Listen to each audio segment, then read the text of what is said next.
and then this whole ninth planet stuff came out, and I figured, well, that's perfect. I'm kind of glad that we did postpone it, because now we can have him come on and talk, and he's got a lot of stuff to talk about the whole thing. I mean, he gets right into it. That's what I liked about having him on, because he got into a lot of different stuff, the whole underground cities and stuff, which I thought was very interesting. I mean, it's not that we know about, obviously, but it's good to get his take. And of course,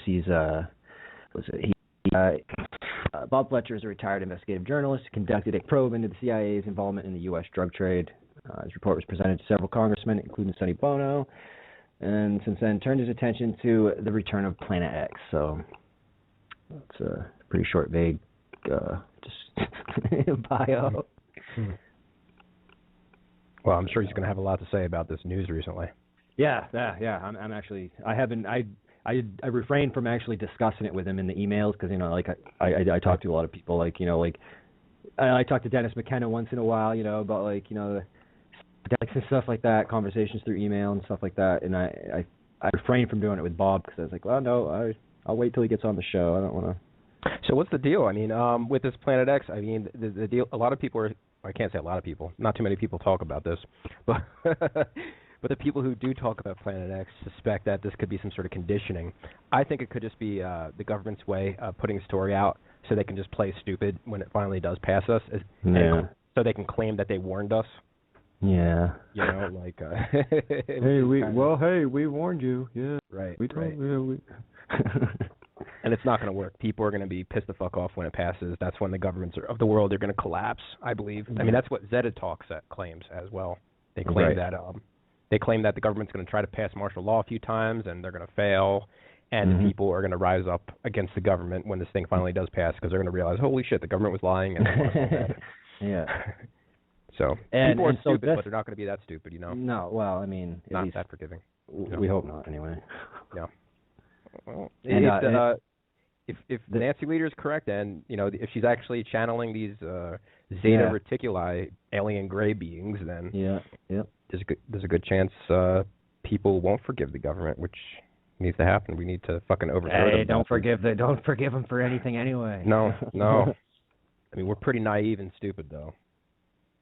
I mean, and you know what's crazy is you would think that most Nibiru people that believe in Planet X would also believe that the Earth is flat. It's not so bad, actually. It's not that large. It's kind of statistically equal to how many people are truthers. So maybe like 10% of the people believe the Earth's flat. That's not too bad. 10%. That's still big. That's 10% too much. Hey, well, yeah, of course it is, dude. It's horrible. But that's like. It seems to be the case with truthers. 10% of truthers, please. And if you're listening and you do believe the Earth is flat, I don't mean to offend. I'm not going to bash you. That's okay. You're free to believe that. I was interested first time I saw that. Like when I first ran into it, like to claim that there's a dome over the Earth. The Earth is like encapsulated in this big glass dome. I was more interested in the hollow Earth because I thought it was more reasonable, and it is. Oh, it is. Yeah, I think that's it's similar, but. Yeah. The thing that really got me, I know I don't want to give this too much attention, but was the whole faking the going into space and all that stuff. Like that's when people start like, okay, like even as crazy as it sounds, like I know anything's possible, but the whole we haven't gone into space and all this stuff, like that's crap. I mean, we haven't gone into space, of course. I knew it. Right. Well, I mean, I guess I've been in space before, on some LSD or something. I definitely. It was. I definitely saw a nice big round Earth when I was floating above the planet. So. Yeah, you and me both. Yeah, the Earth is definitely round. There's no doubt about it. I mean, people are going to say, "Well, what proof?" There's a lot of proof, but we're not going to talk about that this episode because we're talking about Nibiru. And Nibiru, man, what's the deal? When's it going to happen? That's what we're going to ask.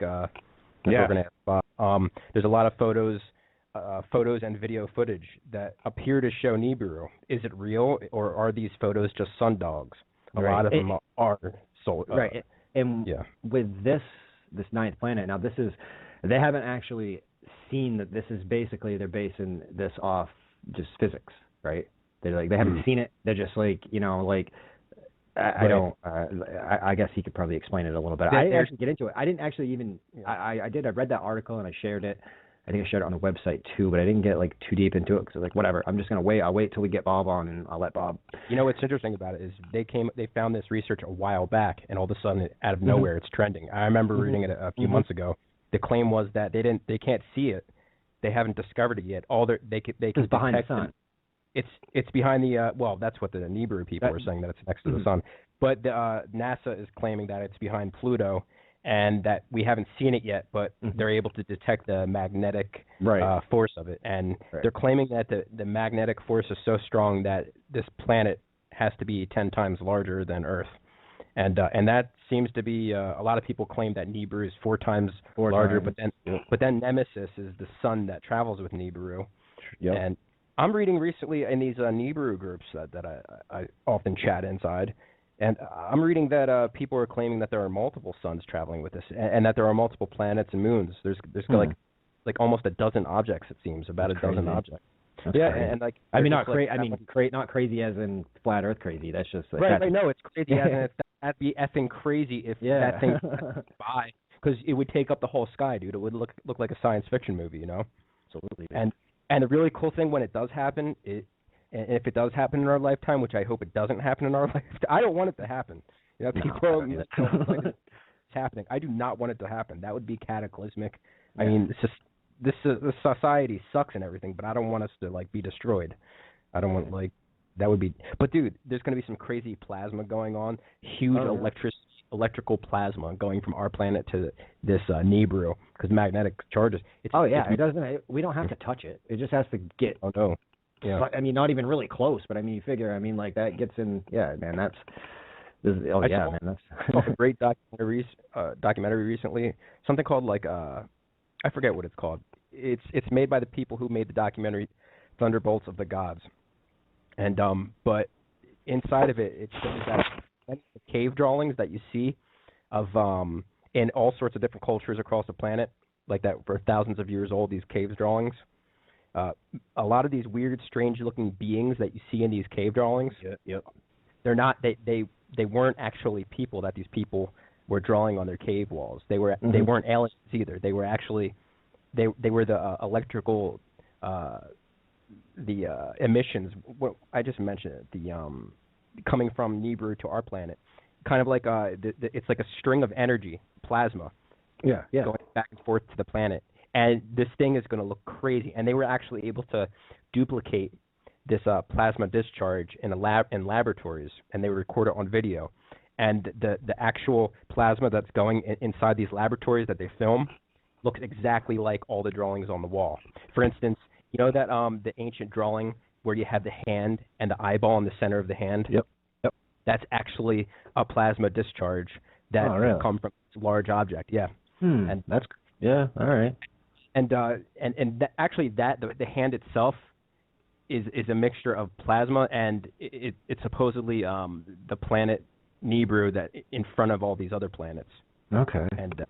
And this one documentary tries to claim that it's not Nibiru, that it's actually, what is it, Saturn, I believe? No, Jupiter. I'm sorry, Jupiter, Mars, and Venus. So this documentary claims that Jupiter, Mars, and Venus, it was either Saturn or Jupiter, I think it was Jupiter, actually left their orbits at one time and were much closer and caused all sorts of destruction on the planet, which, as far as I'm concerned, is physically impossible. Something would have had to cause these planets to leave their orbit, and that, to me, is physically impossible. Yeah, well, that's a good point. The idea of there being an extra planet that has an elliptical orbit that travels around, and some people claim that it's not an elliptical orbit. It actually crosses over, so it's kind of like a big figure 8, and it goes both sides way outside the solar system. You know what I mean? Like it's like a figure 8, and we're in the center of that figure 8, Yep. Which means that it's not going to pass us twice, it's just going to pass us by once. So it's not going to have to enter the solar system, pass us, and then pass us again as it's leaving. It's actually just going to sneak up on us from the opposite side of the sun. And that's crazy. Wow. Yeah. And this Nemesis, the brown dwarf that travels with Nibiru, is supposedly keeps to the planet warm. And this planet, and I know we had a guest on before that was claiming it was like Lemurians and not Anunnaki, but I've never heard of that. I don't know what that guy was talking about. Who was that? I don't know. It was a few guests ago. It was some guy. Oh, Dennis Watts. Okay, yeah. right? That's I don't. Yeah, I kind of forgot that interview. It was like Lemurians, the Anunnaki. The Yeah, Anunnaki that was when we got now. into all that. Yeah, all Anunnaki that. the deal that they can't hurt people. Yeah, so that was it kind of lost me on that when we got talking about that. Saying some way. I say that to James. James say that to James. Like, what? No, that's Dennis. No, don't say that. It's like, no, I didn't say anything bad about Dennis. I just that was the part that he talked about that I was just like, what? I didn't like the guy very much. I thought he was full of it. Yeah, I can't remember. I don't remember much of that interview, to be honest. So, so I can't really say anything. That's basically what I remember from that interview. That wasn't a good night for me. I thought he was a talk. I thought it was nonsense. He was just on. I don't know if Clyde Lewis had him on Ground Zero. Well, that's what happened. James sent his contact or whatever to Clyde. And I guess Clyde had him on not too long ago. I don't know if it was Coast to Coast. I don't. Did you tag me in something about Coast to Coast the other day? Was that you? I don't think so. Maybe I did something. No, something about. Somebody did. Someone tagged me. I don't know if they were just because they know I listen to it at night or. Look, I listen. Coast to Coast is nothing like it used to be, and I listen to it at night. Like I tell everyone, I listen to it to go to sleep. But it gives me like, because I hear things while I'm sleeping and dreaming, it's getting in my dreams. So when they talk about like the crazy stuff, it's like I start dreaming what they're talking about on this show. I love it. And that happened to me last night. I gotta share this before Bob comes on. It's kind of funny. I don't know if this had anything to do with what they had going on or whatever on the show. It might have just been completely irrelevant. I might have just had a weird ass dream, but. I watched that. There's a show on Fox. It's comedy. It's like that Cooper Barrett show. It's on Sunday nights, like with Family Guy and everything. And it's got this girl on it. And I had her name. I posted. I don't know. I posted about her earlier because I had that dream. And anyway, she was in my dream, and I was hanging out with her. And like I was at a bar, and like there were people there, and they were like famous people, but. I don't know who they were. Like now, like in my dream they were famous, but I don't think they really were. You know what I mean? And then I just skipped to another dream, and like I was somewhere in this town, and I stole this car, and I just remember driving around. It was like a really nice. It was like a sports car. Like I was like a It looked in my dream. It looked like something like a Mustang or something, stick shift, and I was like driving around, and then all of a sudden Joe Rogan's in my car. Sitting in the passenger seat, too. So I got Joe Rogan like riding passenger, dude. I'm just driving around. And, like, all these different people just keep showing up in my dream. And then, like, I murdered someone in my dream. I went to this camp. And so I went to this camp, and I apparently murdered people in my dream. Well, that's when I think they were talking about somebody killing someone on the radio. So it went into my head. And then apparently I was killing people in my dream last night. But anyway, I had to share that because I have some weird dreams, man. Yeah, me too, but not that often that I kill anybody. I don't think I really ever killed anybody in my dream. I think that might have been the first time I killed someone in my dream. Actually, no, there was this one kid that tried to kill me in my dream, and I killed him. He, like, tried pushing me over a balcony, and I moved, and he fell off. You ever had those dreams where you're trying to punch somebody and you're really slow? It's like you're like it's slow motion. It's like, I don't know, I've had that. Like in a dream you're trying to fight someone but you can't do it. Like you're not moving and you're moving in slow motion. I don't know. I've had that happen so many times. I guess I have violent dreams, don't I? Yeah. Like killing people, beating people up. UFC crap. I don't know, maybe. There was a while there that I would wake up in the morning and that's what I would think about, like Brazilian jiu-jitsu, dude. Like it was really weird. Like I would just wake up and that was the first thing that came to my mind. Like it's just weird. I don't know, man. I have these really weird dreams and the stuff goes in my head, so it sticks in my head. I don't know what to think of myself sometimes. You gotta cleanse your aura, man. Oh yeah, okay. Oh man. So, yeah, man, Nibiru, I'm looking forward to this. I mean, the Anunnaki, are they going to come by? A lot of people were claiming it was going to happen in March. I suspect it could happen in like 7 or 8 years.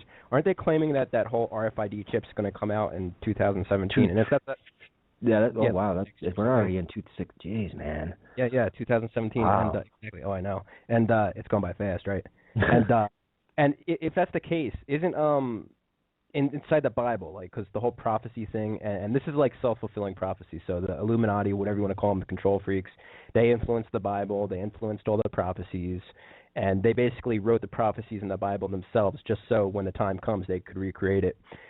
They claim that Jesus will come and F up the world and bring destruction, and he will come in the sky. I believe Jesus is just is just Nibiru, and they just don't want to say Nibiru because they don't want people to be prepared. So they're gonna. I mean, that's my theory is the mention of Jesus coming in the sky and all that. That's just Nibiru, and so that's supposed to happen after the 7 years of tribulation. So if this whole RFID thing is starting next year, this could be the first year of the 7-year tribulation. That means Nibiru could come in about 8 years. But then I heard someone else claim that it will either come now or in 40 years, and I never really understood that, and I didn't really think to ask him what the hell he was talking about at the time. But I'm going to ask him next time. It seems like especially where it is right now, there's no way that it would get here that quick. I mean, yeah, maybe in 7 or 8 years, but not in. I would say like at least after 5 years from now. yeah. If it's on the outside of Pluto, yeah, it's not going to be here anytime soon. But if it's outside of Pluto, there's no way it's going to be. Oh, no, that's yeah, if it's outside of Pluto, obviously that's going to take a long time. it is going to be here next if month, that's Planet X, that's going to mess up a lot of theories. Mm-hmm. Yep. So, I mean, probably even going to mess up Bob's theory. So what's going to happen? I mean, this is crazy. I want to know. And I mean, and people don't realize the destruction. It doesn't have to hit us. It can just has to come close, and it would completely take over our gravitational pull. It would slow down the planet to a complete stop. You'd have between 3 and 7 days of darkness, depending on what side of the planet you're on, and 3 to 7 days of sunlight if you're on the other side. So I mean, and then the oceans are just going to roll in all the coastlines. You're going to have like 200-foot wall of water. It's claimed, I think it was on Zeta Talk, they claimed that the oceans it's going to be like a high tide, like an ocean's tide. It's not going to be a tsunami, but it's going to be like a big wall of water that slowly comes in as the planet's slowing down to a stop. And it's going to be like 200-foot wall of water. And people are going to be trying to go inland to escape this wall of water. And entire coastlines. Within 100 miles inland, you have to be in, at least a few hundred feet above sea level. And then, after this thing passes, we're going to have a new North and South Pole. So all the ice in the Antarctica is going to melt. I think the new South Pole is going to be in India. So if you're in India, you're dead. You got to get the hell out of India when this happens. You're going to freeze to death. And all that water is going to melt. And then for a few years, the sea level is going to be 700 feet above sea level, where we're at now. So you're going to have to be at least 700 feet above sea level. And as this Nibiru passes by us, once it actually passes us, you're going to have a crazy worldwide earthquake on the, what do they say? Oh, yeah, definitely. Oh, that's definitely, absolutely. 9.0 on the Richter scale, no matter where you're at on the planet. And some places as high as 18.0, which means if you're at a place probably like California, right? Well, like the San Andreas or something like that. I don't even think. I don't think you can really know, because it's not just going to be on the regular fault line. No, they probably will. Some places like I would imagine, but if you're at a spot on the planet where there's like an 18.0 on the Richter scale, you don't have a chance in hell of living. You're just going to be thrown up in the air a couple hundred feet. You're going to be like shot up into the air. That's how crazy that is, Yeah, that is. You don't have a shot in hell there. It sounds fun. Yeah. And there's this huge red iron dust cloud that's traveling with Nibiru, and it's going to cover the whole planet in this fine red dust. It's iron. It's going to be toxic, and supposedly, at least Zeta Talk claims, that's where we get our oil from. This dust cloud from Nibiru, and they claim that all the oceans and lakes and rivers will be red like blood. That's that's in the Bible. That is. Hey, whoever called in, you're on mute, so I got to dial up the guest. It'll probably dial live on air. Yeah. Maybe, I don't know. I'm not. It usually does. Maybe they fix that so it doesn't give us the dial tone when we call. I'm not sure, but yes, I believe we are live with Bob Fletcher right now. You with us, Bob? No.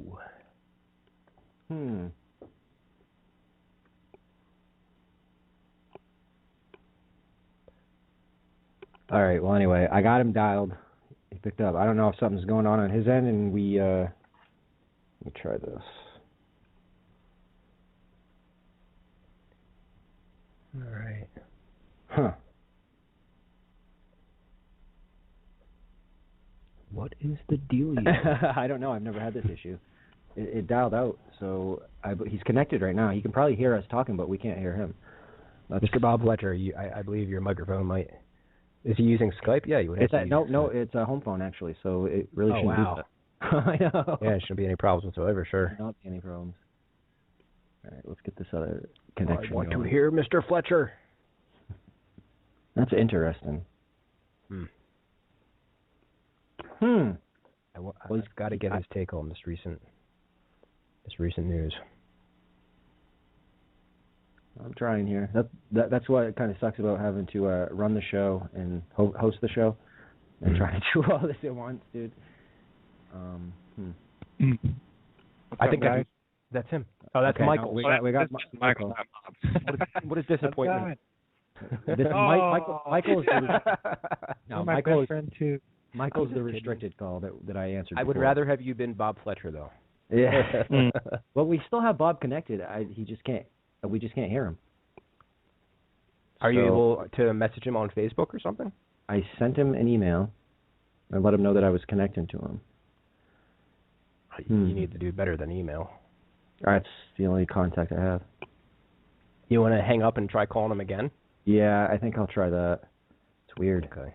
How you doing, Michael? How was work? Another day, man. Yeah. That's all I can say. All right. Yeah, I know I got the number right because I copied and pasted it. So he's probably he's trying to talk to us and. Oh, I hope not. All right. So landline. Yeah, I got it. Same. Yeah, I got the number right.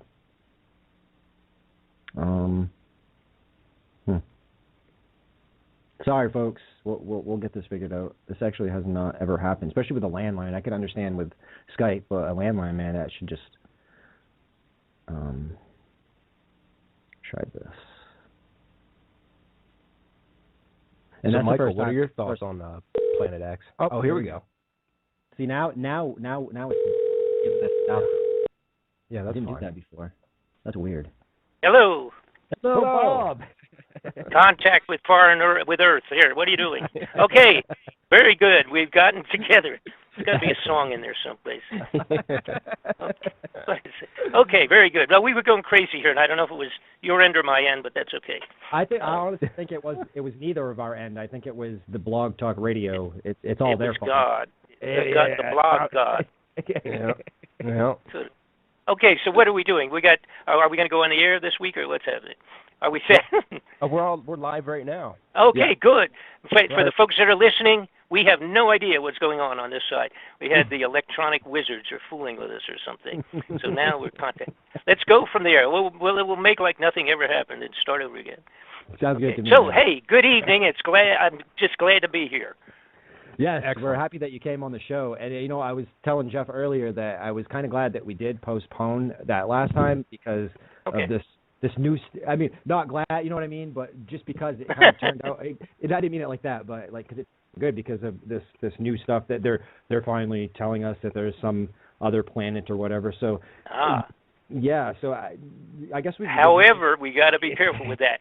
But how would you like to start this evening now that we made our telephone connection? Do you think the new show X-Files will mention Nibiru at all? I hope so. I don't know. I don't know. Come on, it depends. How I guess, awesome would that be? Well, eventually somebody's got to mention it. That's the problem. Yeah. Now, listen. Let me. I don't know how many of your listeners do or do not know who I am. I don't know whether I should give this kind of a little bit of an update, particularly for those who are saying, "Who is Bob Fletcher?" Anyhow. Yes, please, yes. Okay, and then we can kind of go on from there. And of course, for the people that are wondering what we're talking about, I had, of course, done actually a year ago released a DVD expose on the discovery of Planet X. But let me give those folks who don't know who I am kind of give them a brief update because otherwise it would take a month on the air to do a real good on my background. Sure. So I have to pass over. Pretend you've already had 29 days of it on the air. But to put it in a shortened version, many years ago, back basically in about 1985, I had been in several businesses. I had been an executive in the music business with MCA Records, which is the biggest record company in the world, on up again and off again, but MCA being a gigantic record company. And I was a promotion director with the MCA during let's say in the 70s, and been in and out of several businesses. In the early 80s, I had briefly for about a year or so an international consulting company with one of my partners in that business. Literally was the consulate general or the attaché in Washington, D.C. to from the country of Liberia. And so we were doing international consulting and et cetera, and he was my partner, where you could actually call the embassy back at that time and contact me or leave a message directly through the embassy. So it was pretty good for business. There's nothing better than having on your business card the alternate phone number to my office was the embassy in Washington, D.C., which most countries would not do that, but in this case, he had been there for like 15 years, so he didn't care. There was nobody. The president, the seated president in Liberia was his boss, so he had fairly high up. But the reason I mention that is my next step was in my life was a toy company. I became a manufacturer of toys. I had a particular toy that I had invented that was rather unique, and I started making a few of them kind of as a hobby, and they became such a big deal that when the consulting company closed, we closed doors on that because there was an overthrow of that country of Liberia in approximately 1980, and when that happened, most of the people we had signed some $1 million contracts with were killed all in 1 week. So that's the way they do the change of presidency over there. So anyhow, I can look back at kind of on a humorous point at this point in time, but it's kind of terminated most of our contracts. So I went into the toy business, manufacturing toys, and which is as far away from political mainstream or political corruption as you could possibly be by manufacturing toys. And I had a couple of retail operations in amusement parks and things of that sort. And of course, had not up to that point been very politically oriented, because the average guy, which I put myself in that, well, maybe I'm never average, but pretty much in that category, I just was not. I didn't care what went on in Washington, because I always kind of assumed in reality it didn't have a real good connection to my personal life, like most of us. And so I was looking to expand the toy company. We were doing very well, and I wanted to go on television with the toy, because with that kind of a product, we would have sold, like 10 million of them in a couple of months on television. That's the kind of toy it was, a demonstration kind of a thing. So I ran across a company. A fellow had a company, actually had about 6 companies, and he had a lot of money. I met him in New York City in a marketing company, a marketing convention for miscellaneous products, a gigantic show, 35,000 participants in this particular marketing show, which is once a year in near Madison Square Garden. It's really a big thing. So I ran into this fella, and he jotted down on his business card, and he handed it to me, and he just said, "I'm interested in a large number of toys that you manufacture. Contact me when you get back to Atlanta." So I just took the card and put it aside, because when you're doing those shows, you get 1,000 people like that just come by and say, "Call me when get back, and I'll buy $1 million worth of junk from you." So the bottom line, to cut to the chase, as they say, this gentleman, using that term in the wrong definition, but this jerk was in fact a supplier of covert weapons for the United States Central Intelligence and National Security Agency. He and his business partners, who were the major generals that had run the entire Vietnam War, and that's who this guy was. He was a covert arms supplier, and I ended up merging with him, not knowing that, of course. That was not part of my deal. I didn't know anything about that crazy stuff, and I became plopped and dropped right into the middle of James Bond kind of a situation where this guy wanted me to use my toy company as a covert front to travel in and out of a variety of nations, different countries, where the Central Intelligence and the National Security Agencies were doing wars. And at that time, it was the Iran-Contra war situation down in Nicaragua, and they were moving into West Africa. See, and that's where that company that I had with the Liberian and contracts with Liberia, that's how that came into play, because somehow apparently he had found out about that. And his offices were right next door to my offices in Atlanta. So how that came about exactly, I never found out.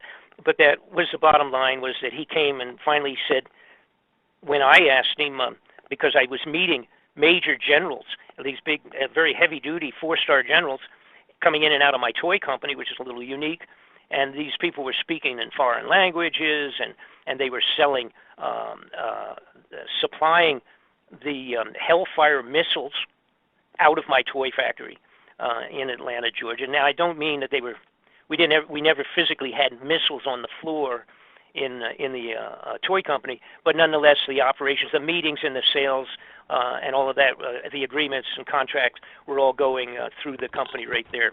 Oh, so wow. It's kind of mind-boggling. And again, it's a wonderful story, the whole story of that, and how I ended up getting into chasing corrupted people in government. That was the root of the entire thing. Because what happened was, of course, I had already contracted with him. I merged my company, moved it in under his roof, and then a few months later was when I found out the bottom line of what was going on. And of course, he wanted me, he said, get your passport in order, because in a week or two, I want you to get out of here. You've got to go to, I think it was Angola, on another, West African nation, and to put together some contractual agreements and stuff like that. So, and of course, I said, he said, you'll make more money than the president. He said, you'll, and you never have to pay taxes again, or any of that stuff. We just don't bother with it, and so I just said, no, I'm not going to do that. I said, I'm going to get killed if I do that. What? This is crazy. What are you talking about? I'm not a Central Intelligence agent. I've never even been anything in that category or close to it. I wouldn't know what I was doing. I guess I could do it. It's just functioning as an informational courier between the United States government, these guys, and by the way, these people were. When I confronted him and I said, what is it that's going on here? I said, what's with the military guys and the generals and the telephone calls, foreign languages, and faxes coming in? At that time, that we didn't have email. It was just a fax machine. We had coded messages coming in about the delivery of potatoes and things of that sort, which were actually weapons and not potatoes, but I didn't know anything about that kind of stuff.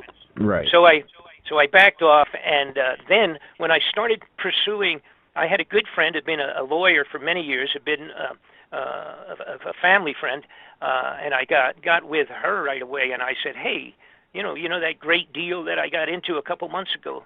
I said, it's not so great, and I said, I need to get some money back. They took my whole company. I mean, I had this, $1 million company that was now gone.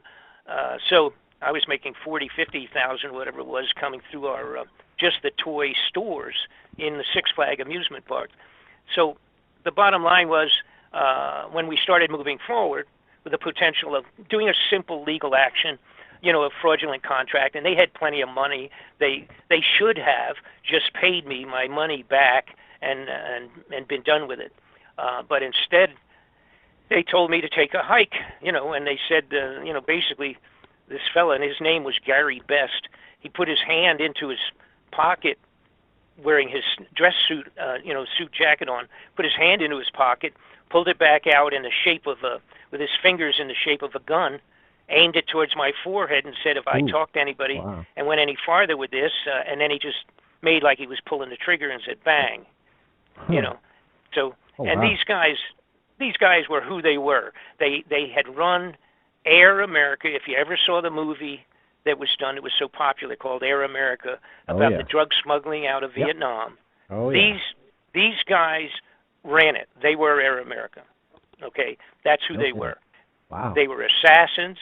They had done all of the assassinations during the Vietnam War. The shipment involved coming out of with the drugs coming out of Vietnam. They were actually putting them in the carcasses of our dead soldiers, opening them up and smuggling the drug in their bodies. Damn. That's how low life these people were.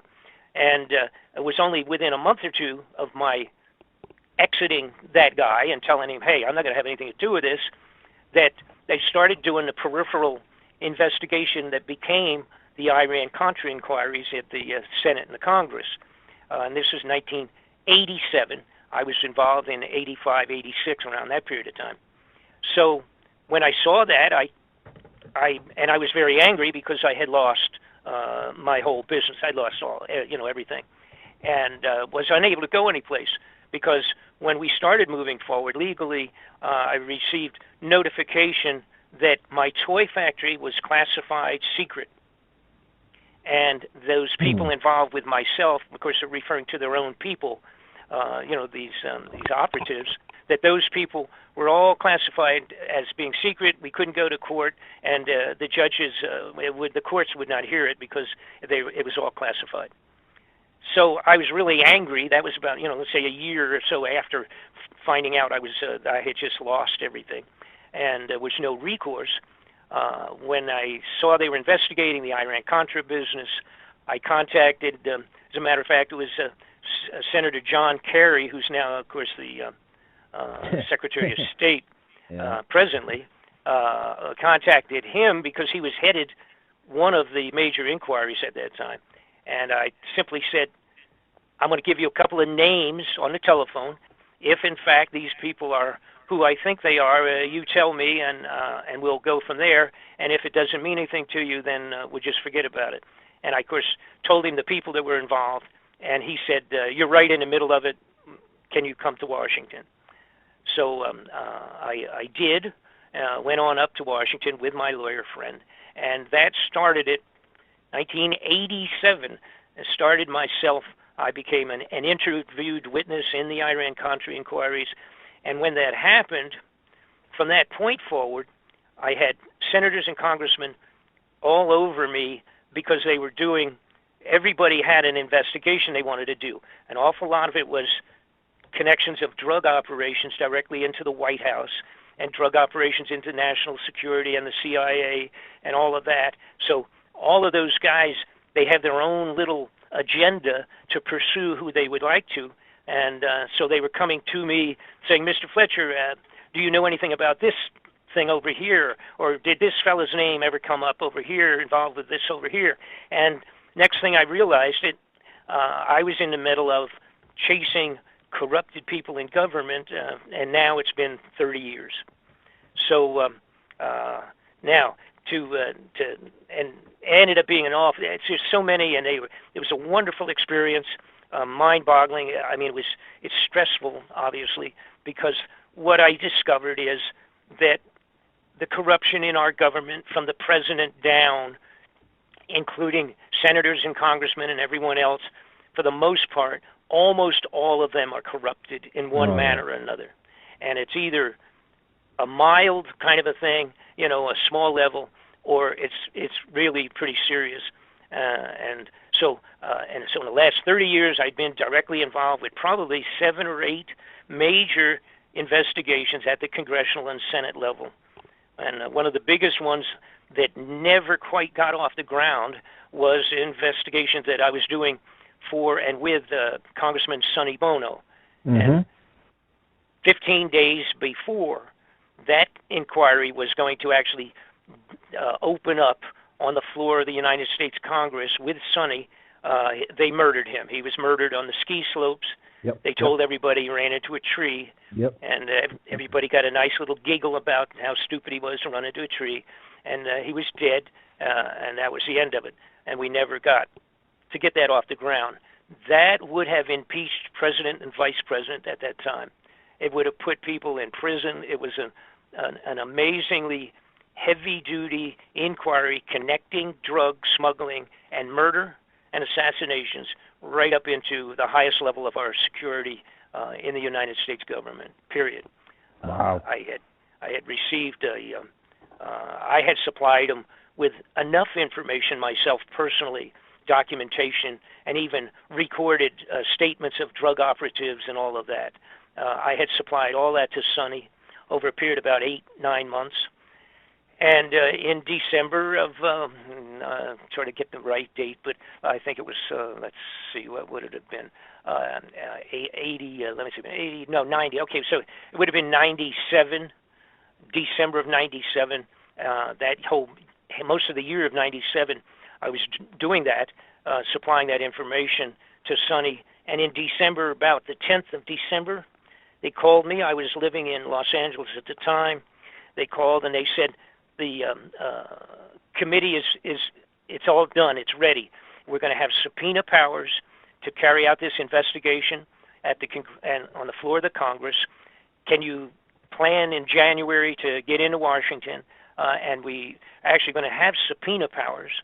And that's very unusual. They don't usually have subpoena powers with congressional and senatorial inquiries because an awful lot of people would be in prison if they did that.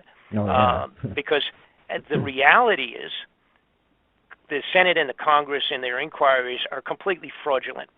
You could say 99% of it. Completely bogus, fraudulent junk. They do it to feed the public the concept or the idea that they're trying to do something and make things better and arrest people, and that never happens. It's all junk, including every major inquiry that I've ever seen in the last 30 years. They even had specific senators and congressmen and lawyers that they would bring in specifically to help or assist or oversight. Usually they would call on the chairman of the inquiry, and it was 2 or 3 particular guys that were completely fraudulent, and they were brought in just to shut them down and to dance around in circles instead of doing anything serious. So December, middle of the month of December, they called. I said yes, and I was elated. I was so glad we were going to knock some people's brains out with a serious investigation. Sonny was completely livid as to the amount of corruption that he had seen once he became a congressman. He couldn't believe it. Couldn't even sleep at night. It made him crazy. For people that don't remember, during the inquiry for the Waco church that burned back, it was burned down by the government. Yep. Sonny was on that committee and literally physically broke into tears when he heard the testimony about how we killed the children coming out of the church, set it on fire, and when they ran out, they were shooting them. You know, and he found out all of this material. He literally broke into tears on the floor of the Congress. He couldn't handle it. But that's where his head was. They couldn't buy him off, couldn't shut him up.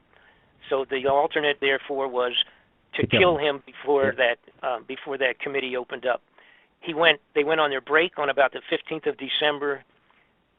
10 days after the telephone call to myself in Los Angeles, Sonny was murdered, pistol whipped to death on the top of the wow.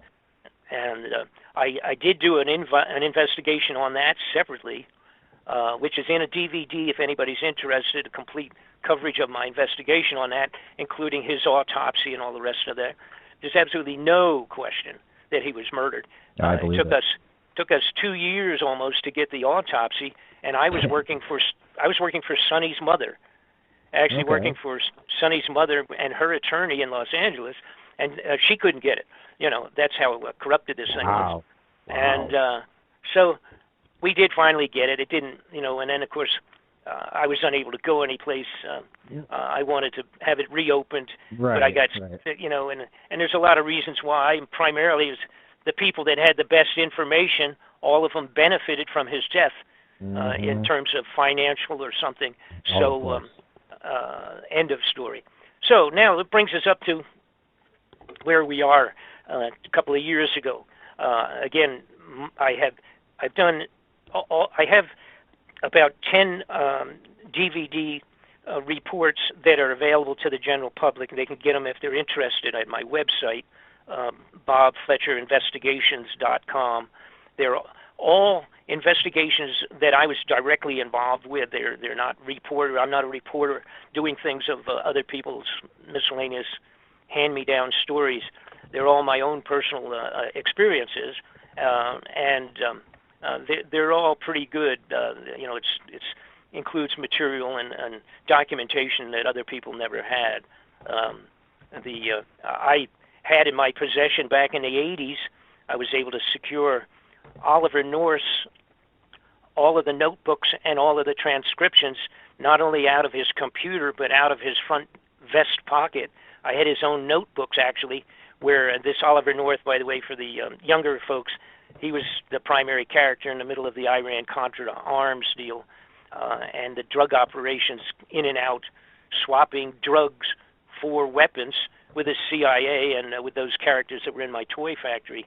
They literally used to fly planes, U.S. military planes, loaded with illegal arms and deliver them to the Contras, the revolutionaries, and then swap out $10 million worth of cocaine loaded on the airplanes, fly them back and offload them at our Air Force bases.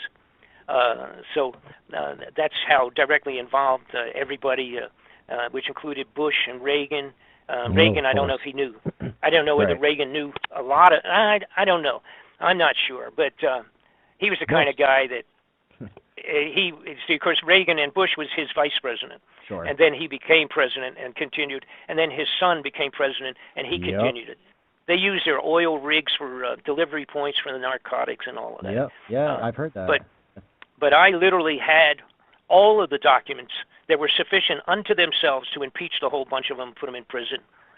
And unknown to most people, Oliver North, who stood so proudly with his hand raised and then lied to the Senate and the Congress during the investigations, and then later admitted that he did, I had his personal handwritten notes that said, pick up a supply an airplane to pick up 1,500 kilos of MASH in his own handwriting out of his vest pocket. I have all of his computer material that the letters and internal communications to the president, the vice president, and everybody else relative to the arms and to the drugs, etc. I supplied that to the Senate or to the United States Congress at the time of the inquiry. I had chief legal counsel of the House Foreign Affairs Committee. When I sat in front of him and hand-delivered 155 pages of this stuff, I thought he was going to fall off his chair because they had never even seen it. These were the guys that literally ran the inquiry in Washington and had never even seen what the toy manufacturer delivered to them in their face back in the 80s. So 2 years ago or something, somebody came to me and said, Bob, there's a huge amount of money vanishing out of all sorts of budgets, big money, and if you could kind of look into it, can you look into this, try to figure out what's going on with this? And this had happened many times over the last 30 years now, where people would come or somebody would call or come by the office or whatever and drop off a little envelope with some information, and he would say, hey, we're going to look into this. Do you have anything that connects to this thing? Being involved with it for so many years. And so I said, well, sure, I'll look into it. I'm kind of I'm getting old at this point in time. Now I'm 75. And so at this time, I'm kind of been away from an awful lot of the people that were some of my best insiders are dead now. And half of them are natural deaths, and the other half expedited Central Intelligence operations to terminate them. But I said, sure, what are we talking about? And they said, billions of dollars. And, I said, billions? And then they said, well, even trillions of dollars. And I said, well, wait a minute. You can't even you can't money launder $1 trillion. How do you do that? I mean, I was used to, and some of those people that I'm talking about, we're used to chasing down something where some congressman's doing got advanced stock information and ripped something, or maybe it's $1 million because they wanted a new house in Tahiti or something. And so that was a typical thing that we're used to looking into. But I said, wow, what are we talking about? So I got the necessary basic information to start looking into it. And this is like 2.5 years ago now. And one thing led to another. And the bottom line, I found out to my surprise and literally shocked to find out that there were $1 trillion at a time vanishing from the budgets. And you have to get a handle on this. We have a handful of budgets.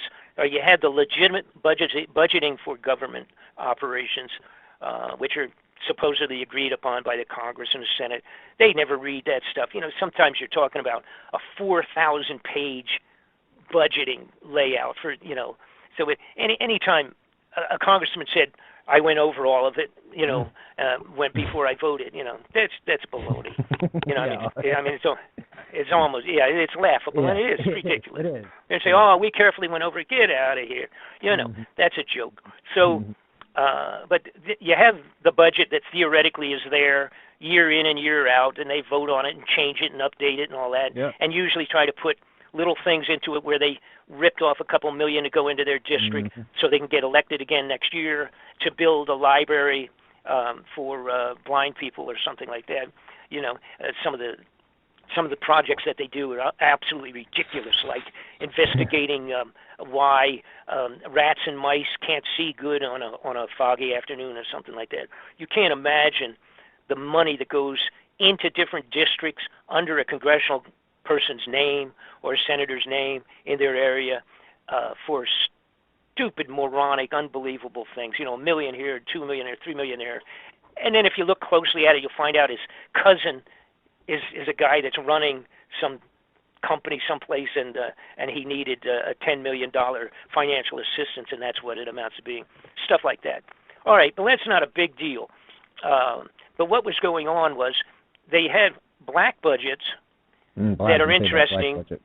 Yeah, well, what's interesting is, first you have regular standard budgets, okay, and they steal out of that. That's pretty easy. Then they have black budgets that, in the most case, a lot of congressmen and senators are not cleared for secret at all, or top secret. That's for sure. They're just not cleared to even see it, so they don't even know what they're saying okay to. And they have these carte blanche things like $2 billion for a particular aircraft development program, and they don't even know what it is, but they sign off because otherwise, they're going to make somebody angry, so they don't do it. They'll just go ahead and sign off on these.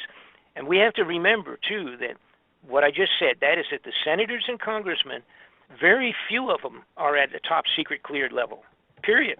End of story. So that they don't know. An awful lot of them do not even know what I know, and that's only because I had people for so many years that would tell me, they not supposed to, but they did, and told me about things, and so I actually knew more and had more information than many of the senators and congressmen. Then they have budgets that are not just secret, but then they have the top secret, and then they have above top secret, and so you have this giant amount of money that nobody knows anything about going someplace, and that's on a regular basis. So what I found out when they're building something. Yeah, well, yeah.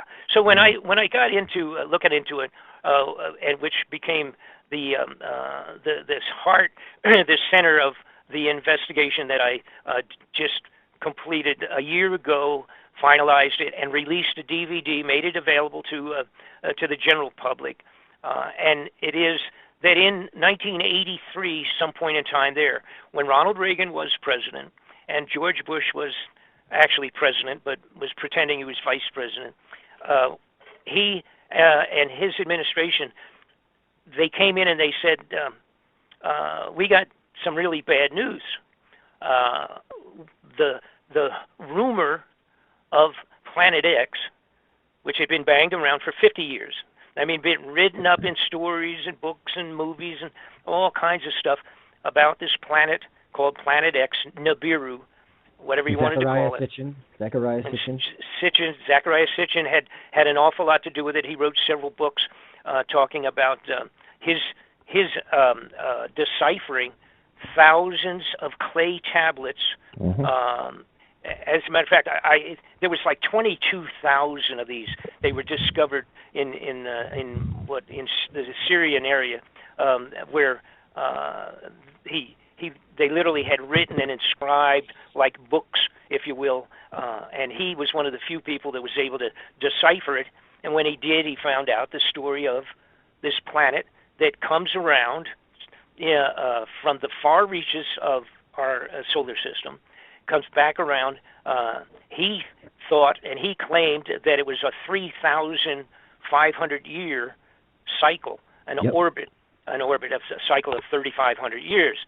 Now, there's a big dispute about that between people that have been studying this for their lifetime. I was not into it for my lifetime, but and there is a push and a pull between groups that it may actually be 350 and not 3,500. Right, I've heard that too. Yep. Right, and the point of that is, and by the way, I'm getting ahead of myself a little bit here, but for the people that don't know anything I'm talking about, I love the Earth Chronicles. So this planet, anyhow, comes around in a huge orbit. It's similar to Halley's Comet.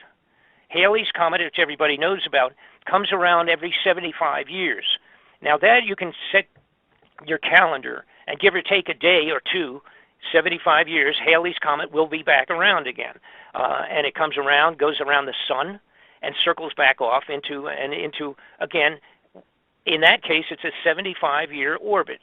And this one, the Nibiru Planet X, had been written up to being and analyzed and calculated, et cetera, by many people, to be on a 3,500. Now, it may be a 350 year, all right? And if it was a 350 year, that meant physically that it would have actually passed around the sun and back out 10 times during a 3,500 year period. So, and since 350 years ago, right now, we still, we don't have real good records. There were no films or news reporters. Well, that's maybe a good thing. But either one of them could be right, is what I'm saying. And the idea was that a 3,500 year, it's just a matter of adding a zero during translations. So if you're doing translation with information from antiquity of ancient history, going back to the time of the Bible even, the point is that they did not use zeros. The manner by writing it down would have been something like 10-fold less 60 or something of that sort. They weren't using zeros in their regular writing down of numbers. So this very easily can be an error of whether it's 3,000 or it's 300. So that's so you understand where that came from. They call that a shar, right? Every 3,600 or 3,500 years is a shar. But here's the point. It could have been coming every 350, and we don't have any better reason to know that that's negative or positive. All right, so we don't know which one's right. From the 12th planet, it's 3,500, and I liked how Zacharias Sitchin, he said that life on another planet would be timed to that planet. So the life that was living there, 3,500 years for us would be 1 year to them. Mm-hmm. Well, see, and that's a different thing too. I mean, so that's another whole separate thing.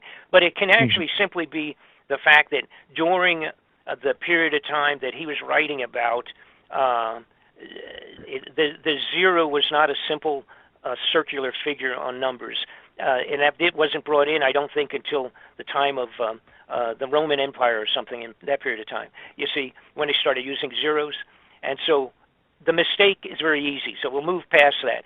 The bottom line for us, and let me get back to Reagan Bush. What happened in '83 was the first time they had one good, real big signaling telescope that was sent out to outer space. And when they sent it out, they came back and they said, uh-oh, It looks like this thing is there. And if it's coming back, they're doing the calculations, and they said this thing's going to be in another 20, 30 years. All right? This was 1983. All right?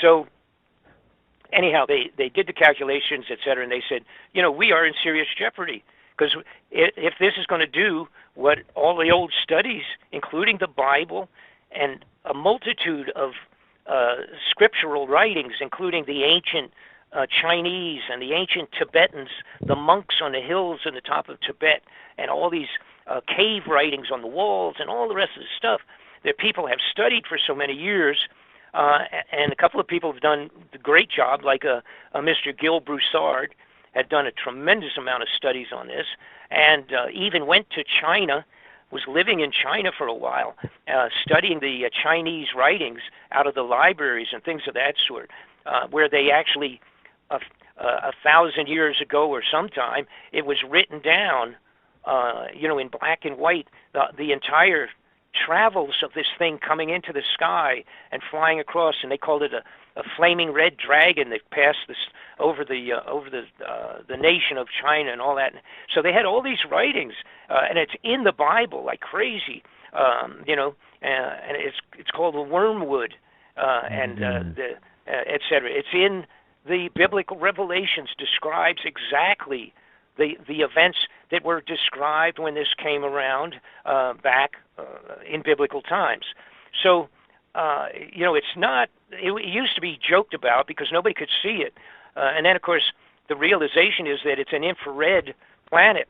It's something that you can't see. It doesn't put out its own light, so we won't see it until it gets coming in close enough to pick up our own sunlight. Once it does, then you will see it.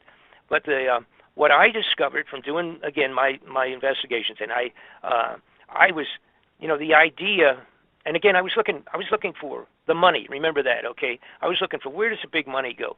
What was it that all of a sudden in the 80s changed all kinds of budgets? It changed what we were doing with our outer space NASA projects. It changed. They started talking about doing that Star Wars. Remember the Star Wars thing with Reagan, and it was going to set up this ability to put satellites out all over, and they could pick up the launching of missiles coming towards us, and we'd be able to find them and shoot them down real quick and all that, and how great that would be. Except I found out that most of those telescopic things they put out, they were aimed out to outer space. They weren't being aimed at Russia and China.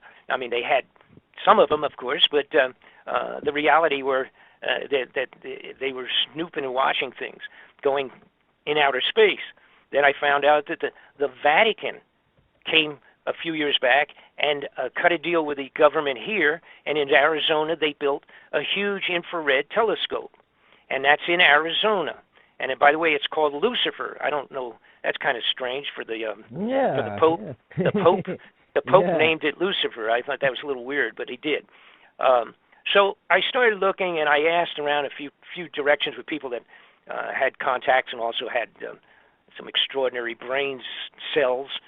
And, I said, what is it that happened in that period of time that made all these things change? They started doing crazy stuff. They built this giant underground facility underneath the Denver airport. They had that project there, and they started building this. They got 5 times as much underground than they have on the top of the airport up there. I went in within a week of the opening in 95, when they opened the Denver airport. I snuck in and went underground, and that is one heck of a giant facility underground. I've heard. Okay, and they talked about it, but I've been there, done that, and I've seen it. No kidding. Wow. That's the end of that dispute. But and I had also received during the 90s that I had just kind of put, let's say, on the back shelf, but I had seen films, videos, and photographs, stills, and what have you. I was, again, just a little bit before we had real good digital stuff, and they had truck drivers that had gone underground at one facility and driven 800 miles and came up at another location underground. I didn't know whether to quite believe that or not. back then, and I was doing other things at that time. Like I say, I actually was doing things like for Sonny during that kind of time frame. So I didn't get into making a big deal, but I kept it. I kept the pictures. I kept films, and I kept their stories. I had all of that in files. And somebody came to me 2.5 years ago, I guess, try to give a time date on this, and said, whatever it is that's bothering them, bothering the crooks out of government, instead of just stealing a few million for their next summer vacation home, the money's disappearing. But have you realized about do you know about all the underground facilities? And it was some military guy that had seen some of them, and I said, well, I was kind of like, I was aware of it, but I don't. Are you talking a lot, or what do you, because I didn't think there was that big of a deal, because in reality, before '83, there wasn't. There was a few of them, underground, and most of them were legitimate, like the NORAD facilities for keeping track of missiles and possible invasions and what have you. So I said, okay, is there really big numbers of these, or what are we talking about? And so he handed me information relative to the bottom line is we have built 103 of these in the United States. There's that many of them underground.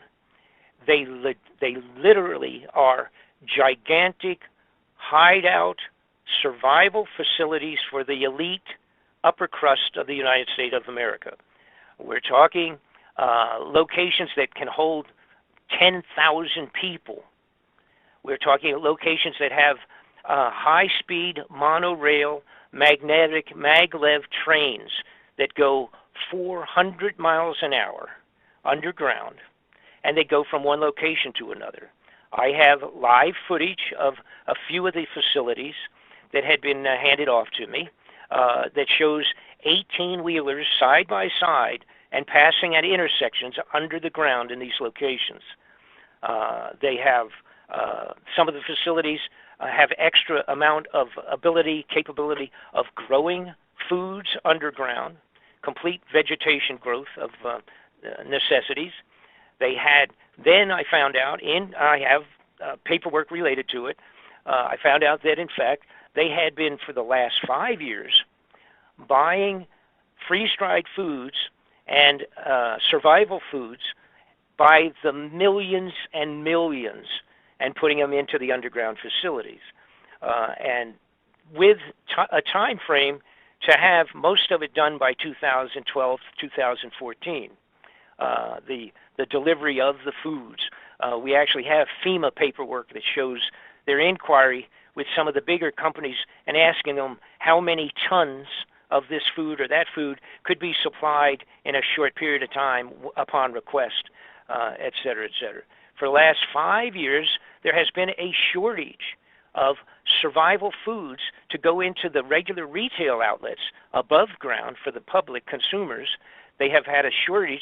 The big companies have not even been able to get the orders that they wanted, such as Walmart, not being able to get as much to sell to their people in their stores because the government had taken all of the advanced contract for delivery on the freeze-dried survival foods. So that's what they had been, where all the money had been disappearing. And Donald Rumsfeld, who was the head of the Defense Department, sat down in front of one of the congressional inquiries that I'm referring to back. As a matter of fact, this was in 2001. Let me think. Yeah, 2001. It was, he sat before the Congress on an inquiry on disappearance of some monies, and he said the Defense Department in the last few years has lost, been unable to account for $2.3 trillion. And he told the United States Congress about that. All right? When he told it to them was the day before the 9/11 Twin Towers attack on the World Trade Center. Wow. The day before. Now, what also happened, all of the paperwork that would have supported that information was destroyed on that day because of the explosion that took place at the Pentagon.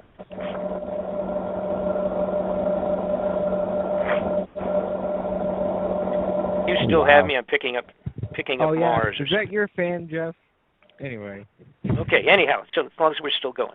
So the bottom line was, here's Donald Rumsfeld, the head of the Defense Department, admitting, of course, he's part of the program. He's a bad guy. He's a bandit, and that's the end of the story. Absolutely. I mean, I can go into stuff that people don't know about him and have your hair fall out. Now, so you had 2.3 trillion with a T, folks, disappeared. Then we had the lady that was in charge of overseeing the Federal Reserve. Theoretically, she's supposedly the auditor, so to speak, or part of that thing.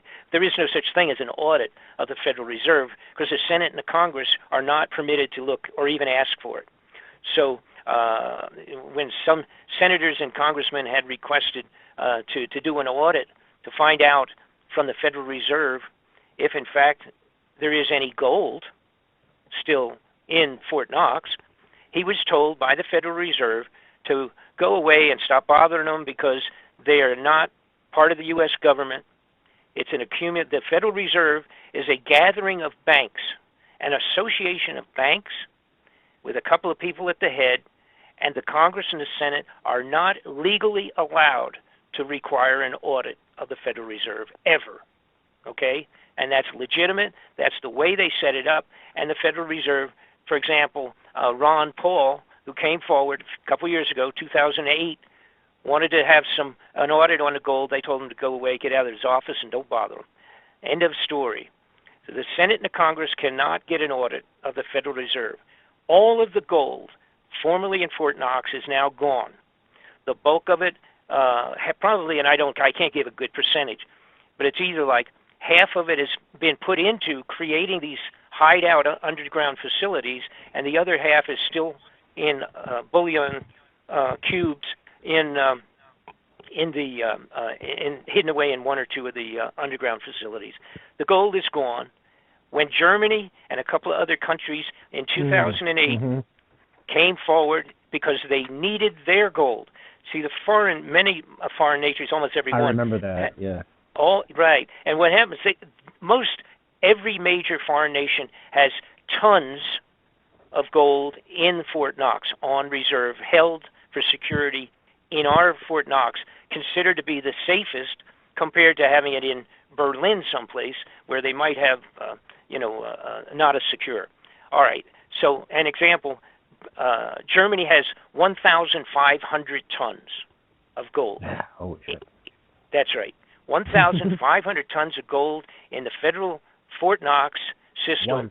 When they asked for it, they were told to come back in 6 years.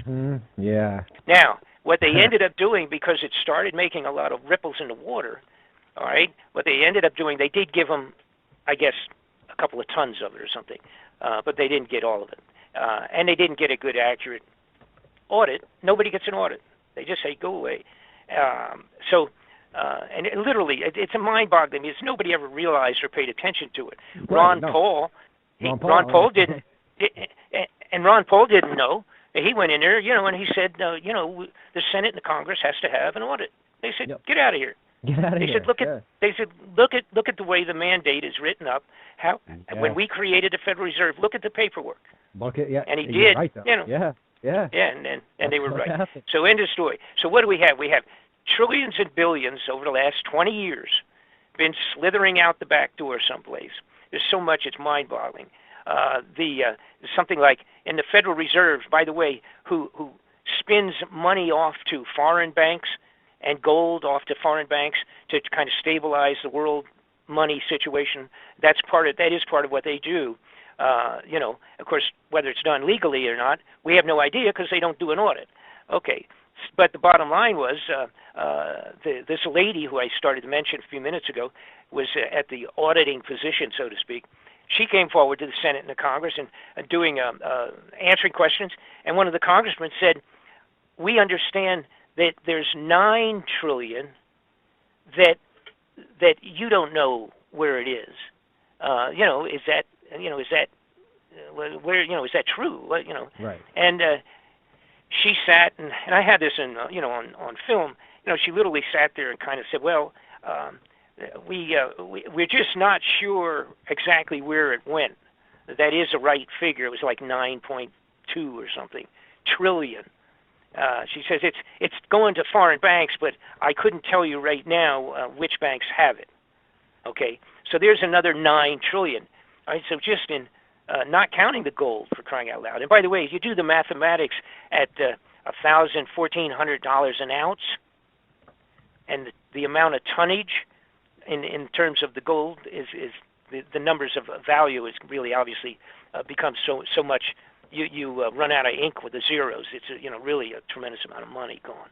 So anyhow, I then started looking in a multitude of directions, and again, the bottom line was, what is it that would scare the heads of government? Oh, and by the way, I say heads of government because I found out Russia in 2010 or 9, around that period of time, put out an internal to a mandate to have 5,000 smaller underground facilities. Actually, you could almost call them bomb shelters, if you will, survival. Right? Same thing. But now not as big as the ones I'm talking about here in the United States, where right. they got 18-wheelers and trains running around them. Okay, but they had a mandate to complete within 2013, January 2013, a couple years ago, to have 5,000 of these finished in Russia. Now, they do have some big ones, one of which, by the way, will hold 50,000 people underground in Russia in the mountain. All right, that's bigger probably. I think the biggest one we have is probably maybe pushing it to 20,000, but there's a couple of them that could handle 10,000 underground. But they have one that'll hold 50 to 60,000 people, and then several other smaller ones. The smaller ones literally are pretty much for not the elite. In other words, it's a secondary thing, maybe for the lucky upper crust, that to save some of the general public, but they're not really big, et cetera, et cetera. Now, so I reached a point where I'm saying, okay, and Europe also did the same thing. They've got many good-sized underground facilities. So the next question is, what's going on? Why was it that all the thieves up in the Congress and the Senate, and et cetera, in the military, upper crust, why did they all of a sudden stop lining their pockets directly and worry about underground? Why would they go underground? And so that's where we linked and put together the obvious, which was that the Nibiru Planet X is heading back. And that was, in fact, the reason for going underground.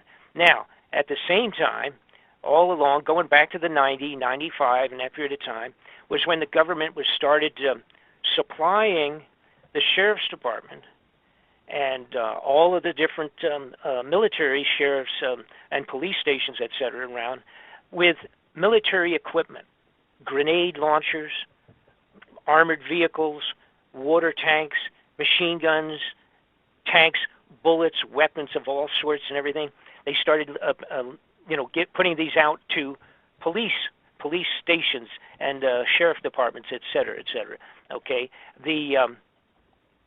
and everybody said, well, what's going on with that? What's the connection to that? And the connection is this. And by the way, also when I checked into the Vatican, they're completely up to speed on this. That was why they put in the big infrared telescope in Arizona called Lucifer. The reason they put that in and everything, it's all part of and parcel to this whole thing of keeping an eye on it. And they have been aware of it for many, many years and still are, and participating at the highest level of keeping this thing quiet. Now, here's the problem. And because a lot of people say, well, when are they going to tell us? When can we, first off, they say, when can we see it?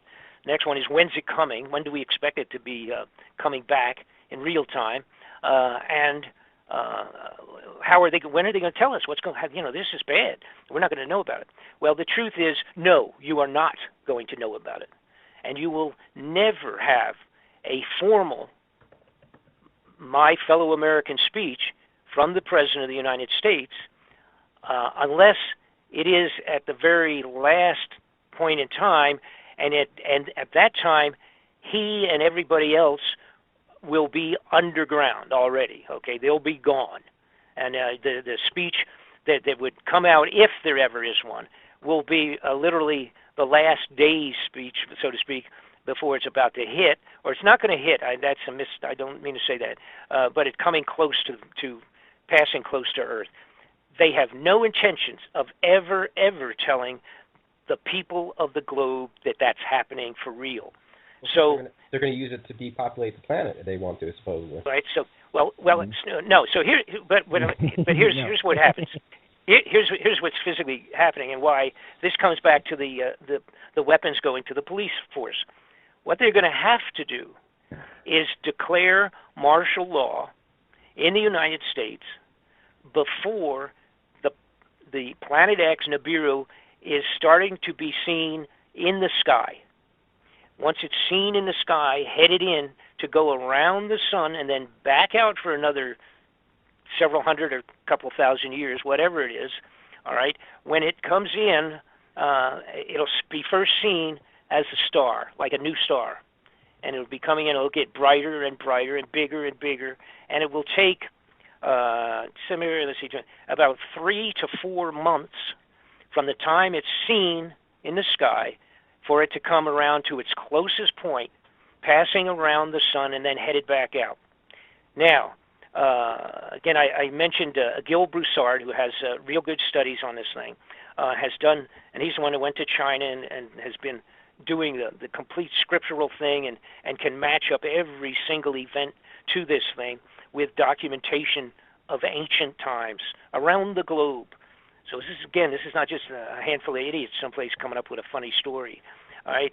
So here's where it has always been when it came closest to where it actually passes and blocks the sun, does an eclipse of the sun for a brief period of time, and then goes on around and goes back out. All right. That has always been around March, April period of time. March the 25th to 27th is usually approximately the period of time of most close to the planet Earth. All right. So also the mathematics of this is that it would be probably seen in the sky in December. Now, originally, and now there are a lot of miscellaneous variables in this thing. Changes in the calendars, the calendars of antiquity. They changed their method of counting days, and like you said, how many days, and back then versus how many days now for a month, and all that kind of stuff. So there's a lot of little variables, and it's kind of a little bit. Again, I refer like to Haley's comment. Give or take, in that case, it's only usually about give or take a week. That comes around 75 years. When you have one that has an orbit of an unknown, maybe like just say 350 to 3,000 years, the time of its return is always been, though, March and April, that period of time, the merger between March and April, and seen in December. I anticipated that we would see it this December, last month, all right? That did not happen. And I also noted that there was no martial law, although they're setting it up. They're setting that up really profusely. They have to simply come up with one of 2 or 3 ideas that will be accommodated by the American people to accommodate and accept a martial law. Right. All right, and I'll get to either an economic collapse or ISIS. Yeah, and I'll get to that in just a second. But the point in time, here's the point. It always has been a March, April kind of period of time on the previous 2 passes of this thing that have been found in the writings of biblical times and the writings of antiquities of Chinese, the Chinese monks, the monks in Tibet, and the Chinese people that actually were the astronomers for the Emperor of China. And they were very serious, and over there, if the astronomers did misinterpretations, the emperor cut their heads off. So they weren't making up anything either. They were pretty serious going back 1,000 years or whatever. So here's my point. When people say, when is expected?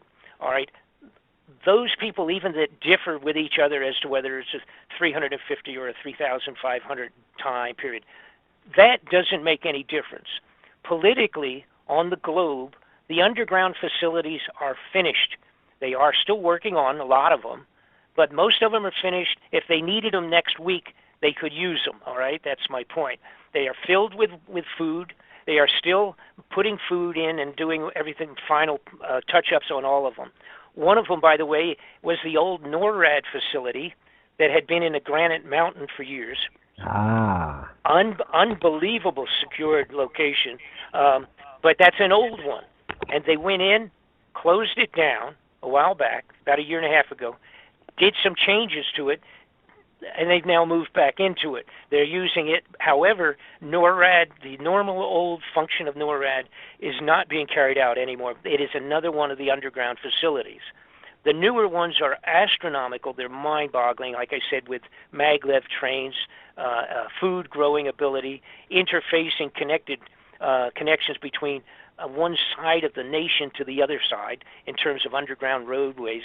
And China also, I left them out. China has done the same thing.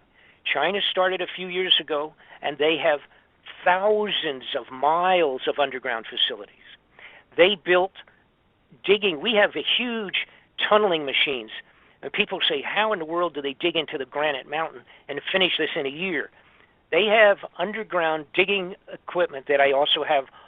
By the way, I have to say this. All of this that I'm talking about and much, much more, including photographs, pictures, live footage of every one of the nations, everything I'm talking about, every single thing I've touched on base on here is completely covered in the DVD that's available to people that I put out approximately a year ago now, just at the beginning of this last year.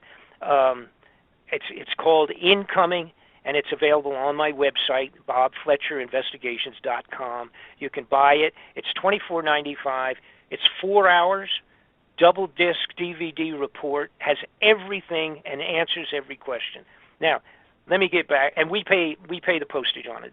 Good. All right. So the point is now that the underground facilities in China, like I said, thousands and thousands of miles, they have the machines, which the machines are so big, they're tunneling machines. They go into the side of a mountain, and when they come back out with just a single one of these machines, you can drive an 18-wheeler into the mountain. Okay. Then when they go back the second time, they have big enough that you now have coming and going of an 18-wheeler. Two 18-wheelers can pass with the two passes of this thing.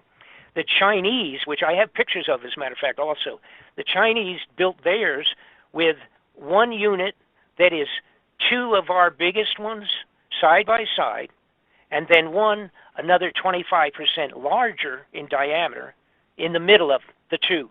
It's a three-headed boring machine to go in through the side of the mountain, and so big that you can, when it backs out, you can drive two 18-wheelers down and have a dance in the middle of the highway. That's how big it is. Unbelievable, man. I have all of that in the DVD, as a matter of fact. Now, I have to mention another point that fits into the whole puzzle, and that is a thing called the seed vault. Back in 2012, in Norway, actually, or near Norway, they have an island where they put a seed vault, and it was an internationally cooperative seed vault where they go into the side of the mountain. They have seeds to be able to replicate and regrow every growing plant on the globe of any value at all, and it's millions of these seeds. Actually, I think it's billions. Billions of those seeds are in the seed vault. And, of course, you can look it up. Just look up seed vault. Actually, seed vault and write seed vault Norway or underground seed vault, and it'll come up. You got plenty of information on it if you want to look at it, just on the computer. That's cooperative among the nations. So what we have is all of the very upper level, upper crust people of all of the globe know about it, know it's coming. They have an idea when it's coming because their intention, again, their contractual agreements with the survival food people was to make sure they had most of these places filled as of 6 months ago. So they're not putting the food in there for 10 years, 20 years, 5 years away. They're putting the survival foods in there today so that it could be used next week, next month, 6 months, or a year from now. Okay, so Bob, could this be to prepare for some sort of nuclear war that they're interested in? No. It's way beyond. The problem with this, it's way beyond. There probably would never be a nuclear war because we, the United States, for one thing, could stop off any possible nuclear conflict in one day. Totally stop it and finish it off, okay? Terminate it. That's not going to happen. This is not something that we idiots called mankind on Earth are generating ourselves. It's not going to be a war. It's not going to happen. What sense would it do for Russia to totally destroy the United States and never be able to use the property for 100 years because of nuclear contamination? What point would there be to that? Well, I couldn't tell you that. They don't make any sense to me. The leaders of this planet are psychopaths. They don't really think No. Yeah, I don't know. I mean, you're true. You know, the only really true psychopath is the North Korean screwball. You know, those poor people, and they don't even know what's going on. These Islamic countries. Yeah, well, Islamic, but you know, here's the problem. I mean, no, there are no Islamic countries. Now we have that ISIS problem that we created, you know, and the idea that for them to come forward to us and say, "Oh, gee, they sure surprised us," you know, get out of here. That's stupid. Right. Surprise us with what? Oh gosh, they snuck in 150 tanks on the border of Yemen or on the border of Iraq or Iran, and we didn't see them? Get out of here. See? So that's all garbage. That's under a separate category. It's called BS. It's called false flag garbage. You know, you know. Now there's always a chance. Don't get me wrong. The idea of one screwball getting a briefcase nuclear bomb, which the Russians have. Russians have 100 of them that they've lost. Really? How does that make you feel? Now, it doesn't mean that they know how to set them, you know, make them happen. The Russians admitted a couple of years ago they lost 100 suitcase nuclear. Okay. I remember this. You know, that's goofy, but that's a fact. All right. But the point is, it's not for that, and I will maybe briefly explain what I mean by us terminating a nuclear war before it happens. I'll maybe mention that in a minute or two, and explain that. But the point is, the entire globe is all of a sudden, again, being done by the highest levels of our military and the highest levels of the corrupted government and in all governments. And of course, their thing. By the way, I had a complete direction I was going a few minutes ago, and we got away from it. The weapons. Why are they putting all of those weapons for? Actually, it's almost 20 years they've been sliding this stuff into these police departments, and what they're doing is saying, "Hey guys, you know, we have some weapons available coming back from the desert. You know, we have some armored cars, we have some machine guns, we have hand grenades, we have gas launchers, and we have all of these things, and gas masks and bulletproof vests and armored cars and all this stuff." And they're asking the local sheriff in Omaha, Nebraska, if he wants to have a couple. So, you know, at the police level, those guys love it. You know, I mean, they love the idea of saying, "Oh, wow, yeah, that's what I need." And we go in and hit these drug dealers in downtown Detroit, and we'll have armored cars, and we'll have this, we'll have that. Yeah. Okay. Yeah. But I mean, they're just excited like a kid in a candy store. Oh, you know. And then they say, "Well, you know, we can't really afford that stuff. You know, we can't budget that." Okay. Oh, of course not. So Uncle Sam says, "Well, what we'll do is we'll give it to you like almost free." And we'll set up some, you know, and we'll set up some kind of a pay-as-you-go deal. You know, you don't have to pay for it right away. Give you 10 years to pay for it, and so get it to you for almost. We'll write it off down to almost nothing, and blah blah blah. We'll make sure it's working good before you get it, but you know, we'll do all that. So anyhow, the bottom line is they have placed all of this extraordinary amount of military gear in the police department. Now here's a little coup de grace to it. They say, "Now listen, we're giving you all this equipment for almost nothing. We just want you to sign an agreement that or verbally is good enough for us, that when we call for your assistance, like in a time of a national emergency, if we ever have martial law or something that we have to declare, we want you to come on board with the wonderful new Homeland Security, and be ready to answer and fully respond to the demands of Homeland Security. And they say, oh, yeah, sure, don't worry about that. That's great. We don't care. That's good. Sure, we'll do that. So what they're going to do is, and they've already got, now they have all this equipment is in the back parking lot of all these police all over, and some of it came up, a few months ago when they were complaining about, when they were having the black and the racial problems and police shootings of black kids and stuff like that, sure. Right? They complained, they said, hey, what's the deal here? We came out with a demonstration and they got military equipment and guys with helmets and, all of this stuff. What is that? And they complained, the citizens complained about it, but they had no idea that of what it's for. And it's there for the point in time, once it's certified, once Nibiru Planet X gets close enough coming in on its return trip, then they can mathematically do the math, and they can say, here's the day it's going to be, give or take 5 days, this is when it's going to be here, But it has to get close enough, and it has to be seen. It has to physically be seen and all the rest of that, too. Really, So what they're going to do, though, is they're going to have martial law in place, and it'll be on every major nation of the world probably the same week, all right? Because at no time are they going to come out and say, my fellow Americans, I have bad news. In about 30 days or 4 months, this big planet's going to come around, and an awful lot of everybody on the globe is going to die. Because here's what it's going to do. It's going to cause tsunamis like Noah's floods, because that's what created Noah's floods. It's going to cause electromagnetic impulses because it screws up the sun.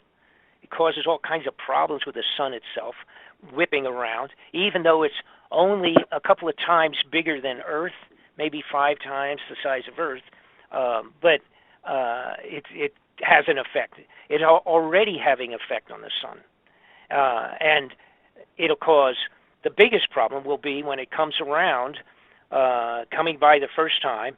Of course, it will do, like I said, a very long blocking of the sun. It will be a big, long solar eclipse. Then it will go on behind the sun. Now, coming with it is 2 or 3 planets of its own. We call them, not planets, moons of Nibiru that are traveling with it and circling like its own little solar system, so to speak. And it will be dragging as much as 25 million miles of space junk behind it. Now, what will happen is it will pass around behind the sun. Then we will go through, because of our timing of our orbit around the sun, we will pass through the tail of that darn thing.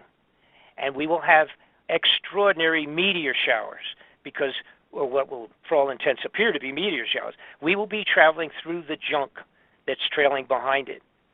That will happen 2 times. It will happen the first time when it goes around, and then we will go through it, through the tail. Then it will come back, going around the sun in the back, and then headed back out to Never Land, towards Pluto again, so to speak, out to the far reaches of the solar system once again. And we will pass through it, the tail, a second time. And it will be 155 days is the mathematics that they have done on this thing, the people that are keeping their hand on it. 155 days, give or take a week, for it to go around and back out. So we will approximately hit 2 times, 155 days apart, unbelievable meteor showers, depending on how bad and profuse the size of the pieces that will make it through our protective shield, so to speak, and burn up in our atmosphere. It's an unknown factor. So you're looking at tsunami water from the gravity alone of this thing passing close by. We have to remember, we don't think, unless we're scientists, you don't think about the moon and the sun does a gravitational thing all the time, and it's what does our high and low tides. The water going in and out is being pulled by the moon and then released and then pulled again, and that constitutes the tides.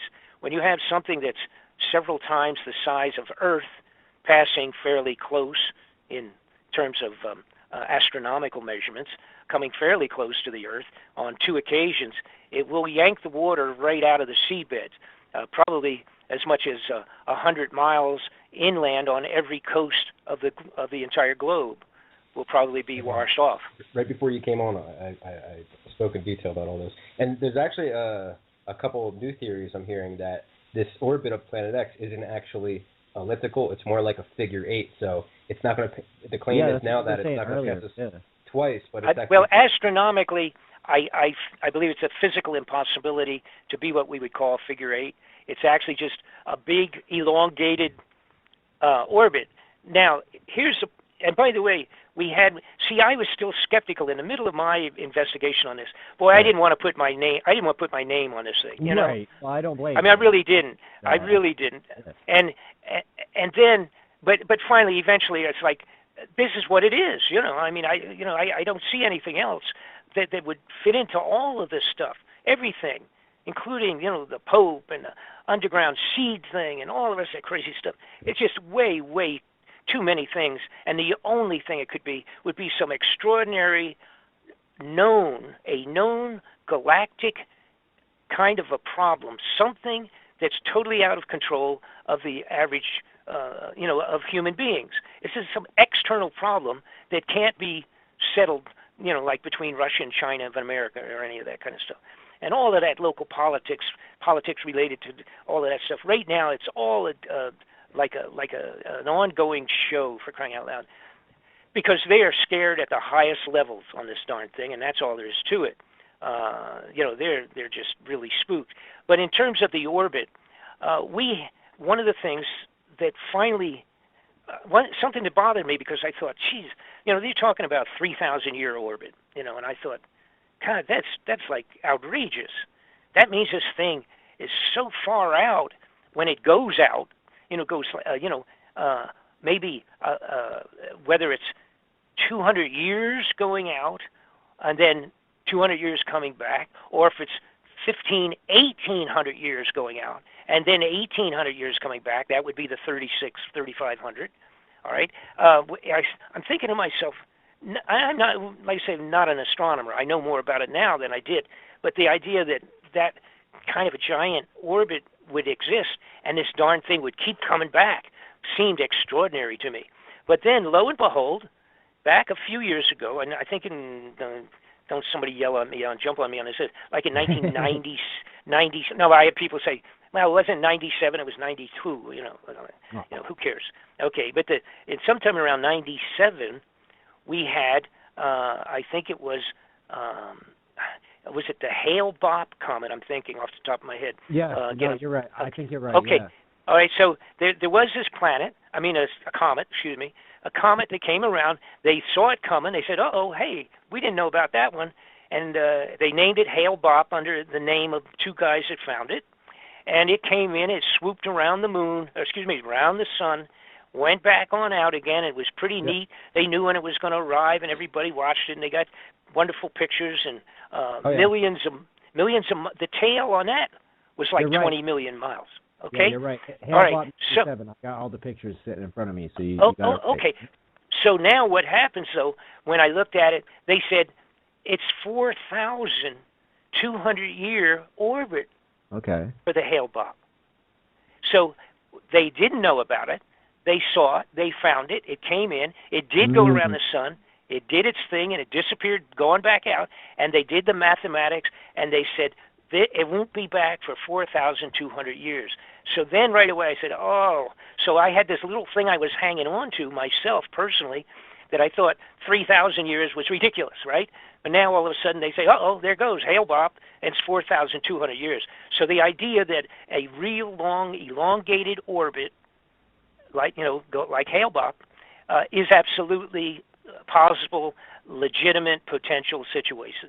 So that threw my one little thing I had left where I thought I could say, well, that's stupid, it can't last. No, I was wrong, and the bottom line is it is a legitimate, the possibility of a 3,000-year orbit is absolutely legitimate. Yeah. So, now, here's 50,000 years or some crazy shit. And I just have one question left because we only have 10 minutes left. You mentioned earlier that no one has seen Nibiru.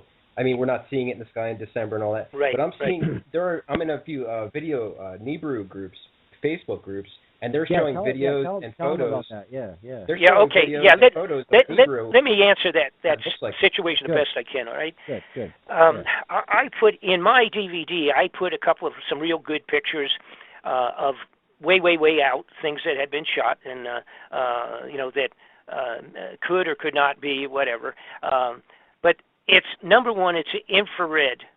If you don't have infrared equipment equal to the $20 billion one that they got out there, and if you don't have one that good, the chances of you seeing or taking pictures is not happening until it gets in close. Follow me? All right. Once it's in close, then 10,000 amateur astronomers are going to see it in the same week, all around the globe. I'm not talking about infrared. I'm saying that during the sun rises in the morning, people are. No, I know. Okay, I know what you're talking about. It's showing up as a second sun in the sky next to our sun. Yes, and I understand that. Most of those are so you got to do just a size thing for yourself. First off, an awful lot of them are lens flares or something else. Okay, and there's some good ones. There are guys that said, no, I can prove that it's not a lens flare and this, that, and you see how this moves and that moves and everything. The bottom line is most of those are like the sun is the size of, let's say, a baseball at the end of your hand, your arm, a baseball, a standard softball, and the next to it is something like the size of a nickel, okay? And they're saying that's Nibiru, and it's got a funny color, and it's this and that. Okay, if it was that close, it would be doing such a number on everything already. And those types of pictures now were out 2 years ago, and it's still not here, okay? Right. That ain't going to happen. And like I say, according to all of the scriptures and the things where they actually have seen this darn thing come and go, and scratched it on the wall of the cave or whatever you want to say, or put it on the clay tablet.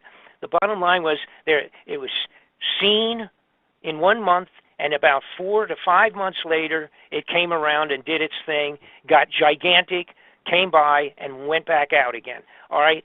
So now here's what's happening now. Since I put out my DVD, the increased interest, and I'm not the only one, I don't mean to say that, but my timing was such that when I put it out, the interest went through the ceiling, and the multiples of tens and tens on this thing has become. Originally, it was like 3 or 4 little things. I put my DVD out and did a whole bunch of shows, and then in a short period of time, if you put up Bob Fletcher, Nibiru, Planet X, Bob Fletcher, in Unknown Planet, any of that, there's now like 2,000 hits for crap, 2,000 pages you could go to now. But the point is, the government now, as time is ticking away on this thing, they're starting to put people, like just the other day, CBS News came out and said there was this couple of astronomers that have seen Planet X. Let me correct myself. They think they located the thing that might be Planet X, and it's out there past Pluto. All right, and then the caveat to it was that they said it's like 1 million light years away. Okay, well, on that basis, nobody has to worry about it. Okay, now. Somebody else came out a little while back and did a similar thing. They said they literally have discovered in the last year, 2 years, let me put it 2 years, 1,100 planets that they never knew existed. Yeah. Not all in our solar system, but close enough or out there where they have been located. They have been named and numbered and taken pictures of some of them with a new telescope that they have, a couple of them now, that they have out in outer space. All right? But what they're doing now, because they still have to defeat the idea that anybody on Earth living person on Earth has anything to worry about. So if they come out with some astronomer who's financially taken care of under the table, and he comes out and says, oh, we found this. Now, the ones that came out, Excuse me. So, see, the ones that came out and said they found 2 planets and one together, and I don't know, whatever it was, just the one that was on CBS yesterday, actually. Mm-hmm. CBS television news. Okay. But there's 2 caveats to that. Number one is that they indicate that it's so far away that just go back to sleep and you don't even have to worry. Your grandkids don't even have to worry about it. And if it was heading back at a gazillion miles an hour, it's still not going to be here for 1,000 years. Okay. So that was that. But additionally, that serves to throw cold water on anybody like me and the rest of the people out here, that are saying, hey, it's going to be in a year or so, because why are they putting all the food in the underground facilities? Mm-hmm. They don't want it to go bad. They didn't put it in until they need it. Okay, right? And why do they have they're going to do the martial law thing? Oh, and let me anyhow. So I don't want to get off on another thing and miss my point. The point is when they see these, and then they come back and say, and it fits exactly what we consider to be this Planet X everybody's talked about. It's approximately the same size, and it's this, and it's out there past Pluto and all of that. But again, don't worry about it because it's going to take so long. But the other caveat to the last report was they said, we've not seen it yet. See, this big deal they made included news on CBS, right? They have not seen it. They're working on mathematical movements of other stars being pulled and affected by this big thing that we can't see, cannot see, all right? Now, the bad guys, the government at the highest level, they can see it, folks. They have infrared telescopes with the capability to track it. Once it's close enough, and they have the telescopes are out there, way out by Pluto now, taking great pictures of Pluto, by the way. There's great brand new pictures of Pluto, all right, because they're right in the backyard. And they know damn well exactly where that thing is as we speak. But the guy in Omaha with a little scope at his university or wherever the heck, Kansas City, Omaha, Nebraska, they don't have the equipment. They're not seeing it. They said they don't see it. And so when you see people telling you that, oh, here is a picture of it right next to the moon, and it's the size of a golf ball, it would already be causing so much effect you couldn't go out at night and stand up. Now, I want to real quickly say a couple of things before we run out of time. The DVD's available. Folks, go on to my website, just put Bob Fletcher, and you can find it. Put Nibiru Bob Fletcher, and you'll locate it. The point is that they're going to have to do martial law. It's going to be one of these 3 things. It'll either be financial crash, which we legitimately, by the way, are in the global financial crash, the worst it's been since before 1929 stock market. Yep. It's the first one that's saying that too. Everything. Right.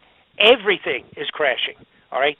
So it could be potentially on to control the people on a financial crash, or a synthetic thing relative to 3 or 4 major terrorist acts in the United States of America. Now, I'm talking real something serious like the 9/11 kind of a thing, big buildings coming down in a bunch of places. That's good enough so that every American will say, oh, thank God we've got martial law. It's got to be that bad. It has to be appearing to be that serious. But it is, or it could be a biological. Right. A terrorist/biological epidemic, major diseases, germs put into the air in 5 cities or some other outrageous thing, okay?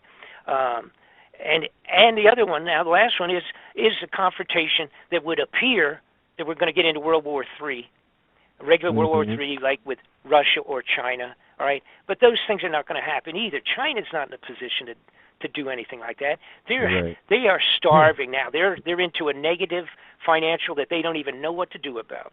All right, and by the way, I'm going to end with this. I'm working this entire last 9 months, 10 months on a new DVD follow-up report on this. Awesome. On the manner by which Nibiru Planet X can be stopped, and that it can be stopped, and it includes a manner by which we could stop any potential World War atomic attack in a couple of seconds. Hold on, did you say we can actually stop Nibiru from passing? Yeah. Yes, and that's going to be in the report. I've been literally working 8 to 10 hours a day for over 9 months on this thing. I've got this.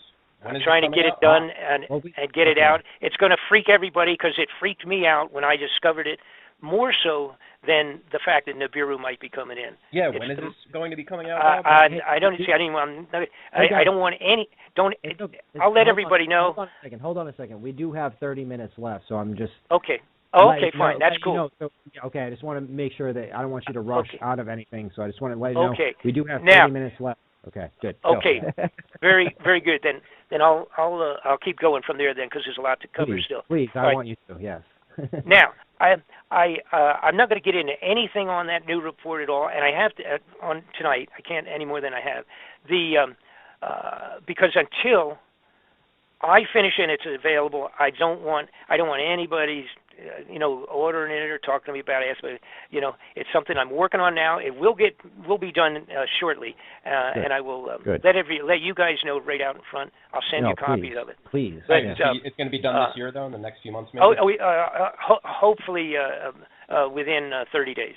Good. Wow. Awesome. And it's I'll tell you what is the most amazing thing that I've ever done. Once when I got into it, and I can't even go any farther than that. I don't want people to. Please don't be ordering it ahead of time or ask me to hold it for you, any of that kind of stuff. No, but see, you get in a real trick bag because then if something happens and it doesn't get out, then I have to send people money back and all that kind of stuff. Exactly. No, we don't. It gets into a turmoil. I don't want any of that. We had a little bit of that on the other one before. It was kind of a pain in the neck, playing catch up pool, and I don't like doing that. Exactly. No, I don't blame you. But I simply will say that this is the most unbelievable combination of things that I have discovered, totally verified, completely, and it answers a multitude of questions on an awful lot of things that have been never answered and hanging in the air with our corrupted government. Now, all right, here's what I will say this now. In my DVD, the one incoming, the one that announced all of this stuff originally, I did something that all of my peers said I was crazy because I kind of predicted stuff. There was, and it's not like some kind of a psychic predictions or anything like that. I don't mean it that. I'm not Nostradamus, but it was relative to the fact that if Nibiru was in fact coming back in as I do believe it is, and I hope that I'm wrong, but I said that as it comes in, now remembering this is 1 year ago in last January that I made it first available to the public, the DVD, and I said what you're going to see is the most outrageous weather in the history of the globe for the last 100 years. That's what's going to happen in 2015 and 2016. All right, I said with it because it's coming in, and like a bowling ball being rolled down into a bunch of pins. That's what it's doing as it comes with its little entourage of a couple of moons and all the junk it's pulling behind it. It's affecting like the entire solar system like a bowling ball. All right, it's pushing things away from it and forward away from it, causing. I said we were going to have the following events. If it appears that it is still coming during this whole last year of 2015 and as of today, that we would have extraordinary weather, we would have more tornadoes and hurricanes and blizzards and floods and droughts on the entire globe than we've had in 100 years. That is exactly what has taken place on the global weather. It's people talking like now, see, they pull this thing where they say, "Oh, what are they calling it? They got a name for it." Anyhow, they claim that the weather is being affected by a cyclical kind of situation, but that always affects only one coast or another. All right, it doesn't affect the entire globe, and that's what's happening. I also said that we would have increase in volcanoes. We now have probably I didn't look at it. I should have looked it up. As we speak today, there's probably a minimum of 47 active volcanoes blowing inside their tops. They have one or two that is affecting the ocean temperature off of. There's one off the coast of Oregon that's changed to where they're actually getting. Well, and nobody's talking about it, and they're blaming it. They're calling it the El Nino, right? I heard that stuff would happen before anything that happened in like Los Angeles or that whole area, like on the San Andreas fault line. I heard that. Yeah, that's what I. See, what's taking place is we were having storms start all of last year off of the coast out there, like they were tropical, like a hurricane. Yeah. But you can't have a hurricane in cold water off of Oregon, but you can if there's a volcano underneath. Exactly. It's under the water, heating the temperature. Okay. Now, I also said and predicted that we would, like I say, have these extraordinary numbers of storms, etc. The sizes would be different. The one in Mexico a few months back was the biggest hurricane. Fortunately, it missed all major cities, but it was the biggest hurricane ever in the history of Mexico. Came in through the coast down. It was gigantic storm that came in. As we speak tonight, it's the biggest snowstorm blizzard in 150 years in New York City. All right, it's going to wipe out New Jersey also, just like that other storm did Sandy a couple of years ago. Yep. They're still not even recuperated from that. New Jersey coastline, the day after tomorrow, will be wiped out like it was sitting in the middle of a tornado. These are all storms. The quakes, the numbers of earthquakes have increased 5 times what they normally are, all around the globe. Yep. And by the way, quakes, the earthquakes and volcanoes are related. When you get a given number of earthquakes, you can almost triangulate, draw lines between them, and you'll find that a volcano will be popping up, sticking its head up within 30 days of the swarms on these. A swarm of earthquakes will equal a volcano, and it's got to do with the stress on the overall crust. Now, here's where, and I put this in the incoming DVD, the report. I put this very clearly and explained it too, that what I found out when I was doing the investigation on this thing, and again, this is one of the things also that was like a tip the scale that I told myself that you have to do this report. Even if you're wrong, you have to do it. The planets, starting out by Pluto, all right, are all being affected.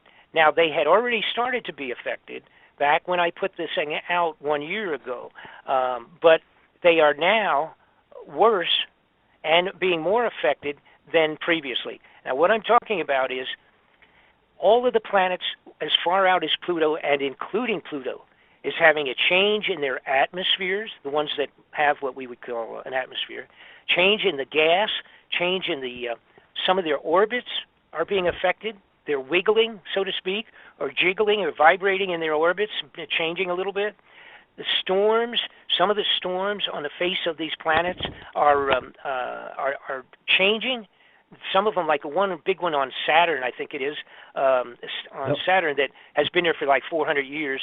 That storm is changing and getting bigger and then getting smaller and having variations to it. There is an atmosphere of salt, a salt-type content, sodium. Yeah, on the moon. On the moon. Never been before. All of a sudden, they now have a haze type of an atmosphere circling the moon, and it is a sodium content. All right? So every one of them is, and then, of course, I don't even want to get into, I'm trying to think, it's either Venus, and this is where somebody's going to say, well, you don't know which one is which. It's either Venus or Jupiter, whichever, I'm not positive. But the ice cap on it, on the poles, there's a pole ice cap on both the North and the South Pole. It's melting. Well, excuse me, I actually think it's Mars. But anyhow, it's melting the same as ice caps on Earth is doing.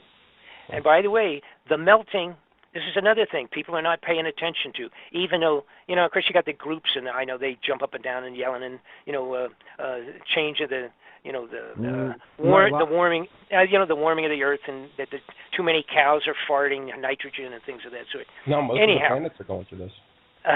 Here's the point, though. The glaciers on Earth a couple of years ago, and escalating rapidly, are melting like crazy. Now, to give you an idea of how bad the ice caps are on Earth right now melting, and the glaciers running into, and the glaciers are melting kind of like from underneath.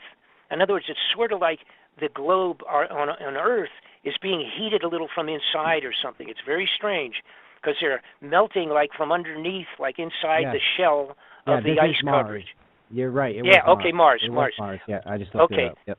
All right, good. So, the point is, the glaciers are melting so rapidly on Earth as we speak that in Miami 2 years ago, they had to start putting pumps into the city of Miami Beach because every high tide is moving back then, now a year and a half ago, 4 blocks into the city of Miami Beach. The regular high tide now is moving into the Miami Beach city itself by about 4 blocks. Now, they put the pumps in. They cost millions of dollars. They literally switch on with the high tides to pump the water away and try to keep it out of the stores and the hotels. All right? Now, what also is going on, since then, it has continued to be so bad that in Miami Beach, they are actually, I'm trying to think of how they're doing this, they're actually raising the street level like 10 feet in all of Miami Beach. It's a gigantic multi-billion-dollar investment to try and raise the elevation up enough so that everything won't be totally wiped out in 2 years. So that's how serious the melting of the glaciers are. And my contention, along with that of many of the other scientists that have been involved with studying Nibiru for 20 years themselves, know much more about it than I do. The contention is that all of these things that I'm talking about, including the planetary activity all the way out to Pluto and then coming back in towards the sun, that's all the effects of Nibiru starting to affect the system, all right, including speeding up the heating of the ice caps on the planet Earth. Now, the sun is being affected already by it, all right, and see everything something we don't think about, and unless you're really a scientist and involved with this type of stuff on a regular basis, you don't even you just don't think about these things. But in the solar system, it's kind of like you think of it as a big bathtub, okay? So if you get a whole bathtub just filled with water, and you put 10 ping pong balls floating in there, and that's representing the planets, all right? And now you get it completely calm. You got the little ping pong balls floating on the top of it.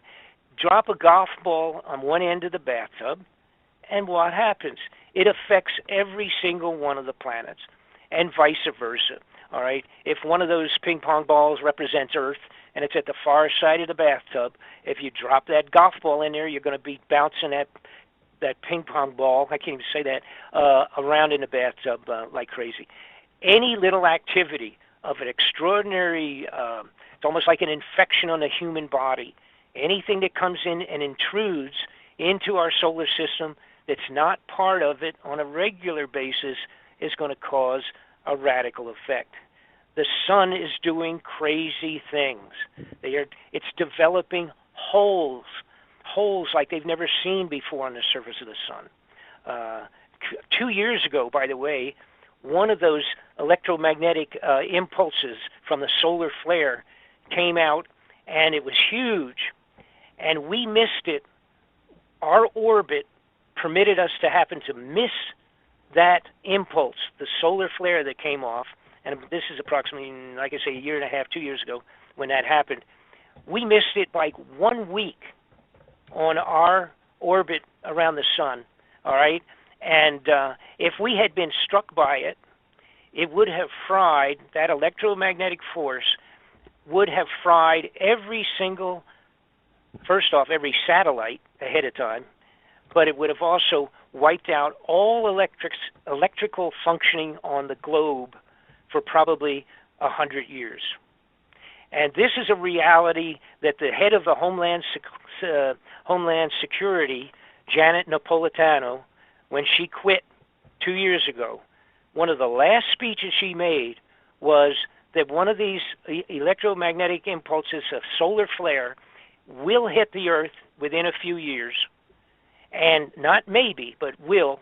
And when it does, it will terminate the electrical on the globe, depending on what side of the Earth it hits, for as much as 100 years, because it will fry everything, all the generators, and also this is the type of thing you could expect with the passing of Nibiru when it comes close enough.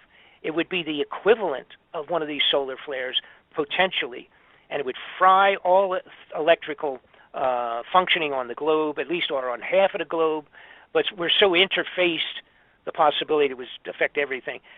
But it will burn, it will burn every generator, every transmission line, every transmitting substation, every power plant. It's just the whole ball of wax will be gone.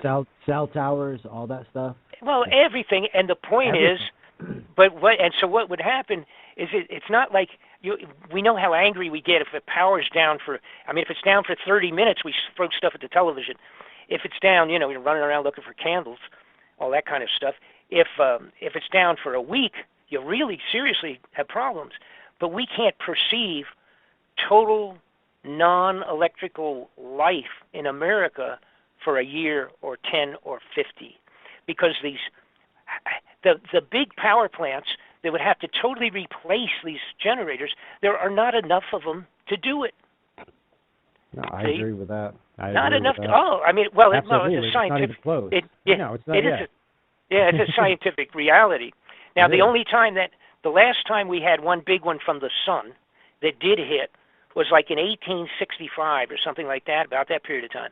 And anything that was electrical, we didn't have much electricity at that time.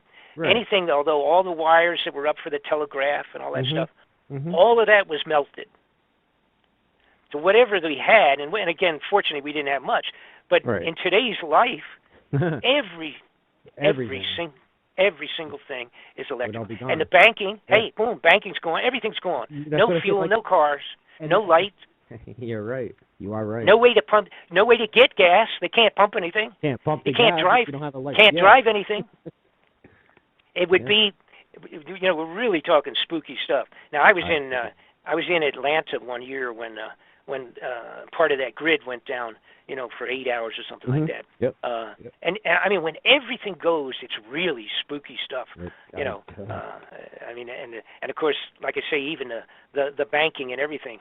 See, whatever money you got in the bank, which is only a numerical electronic number anyhow until you pull it out, that's gone. Absolutely. There's even a good chance. See, there's even a good chance. Bitcoin and all that stuff. That's all done by. Sure, everything. That's all gone. Yeah. All gone. And think about this briefly. The possibility is that the money, because it is strictly computerized memory banks, with a solar flare, depending on how bad and where it hits, all of that could be totally erased. Mm-hmm. You don't have any money, sir. Sorry. You had 200,000 you had in your life savings. Sorry about that. That will happen, you're saying, if when Nibiru passes? Very, very likely the same kind of an effect.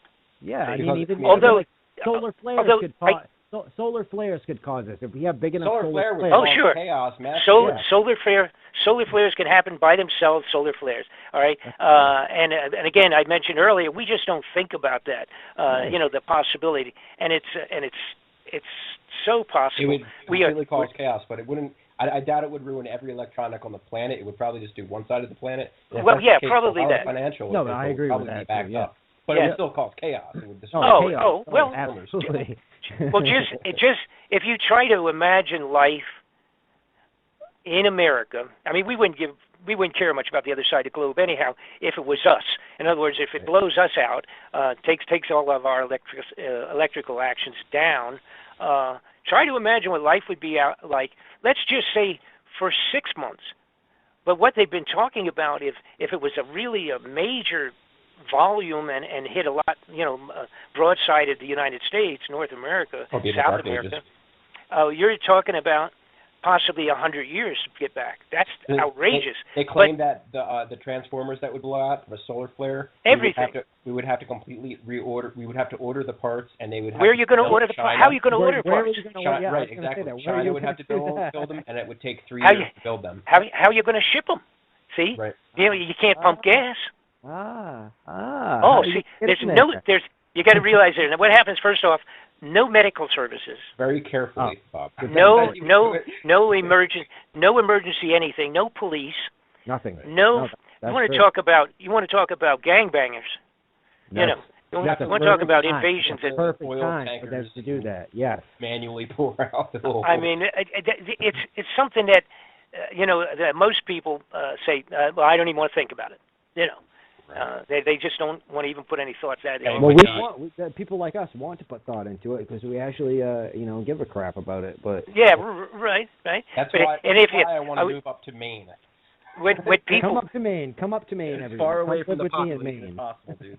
Yeah, seriously, it's going to be The Walking Dead when this happens. As a matter of fact, there was two people that said that. Napolitano did it, head of Homeland Security. See, they've done huge. Calculated reports and scientific investigations on these things for the possibilities and stuff.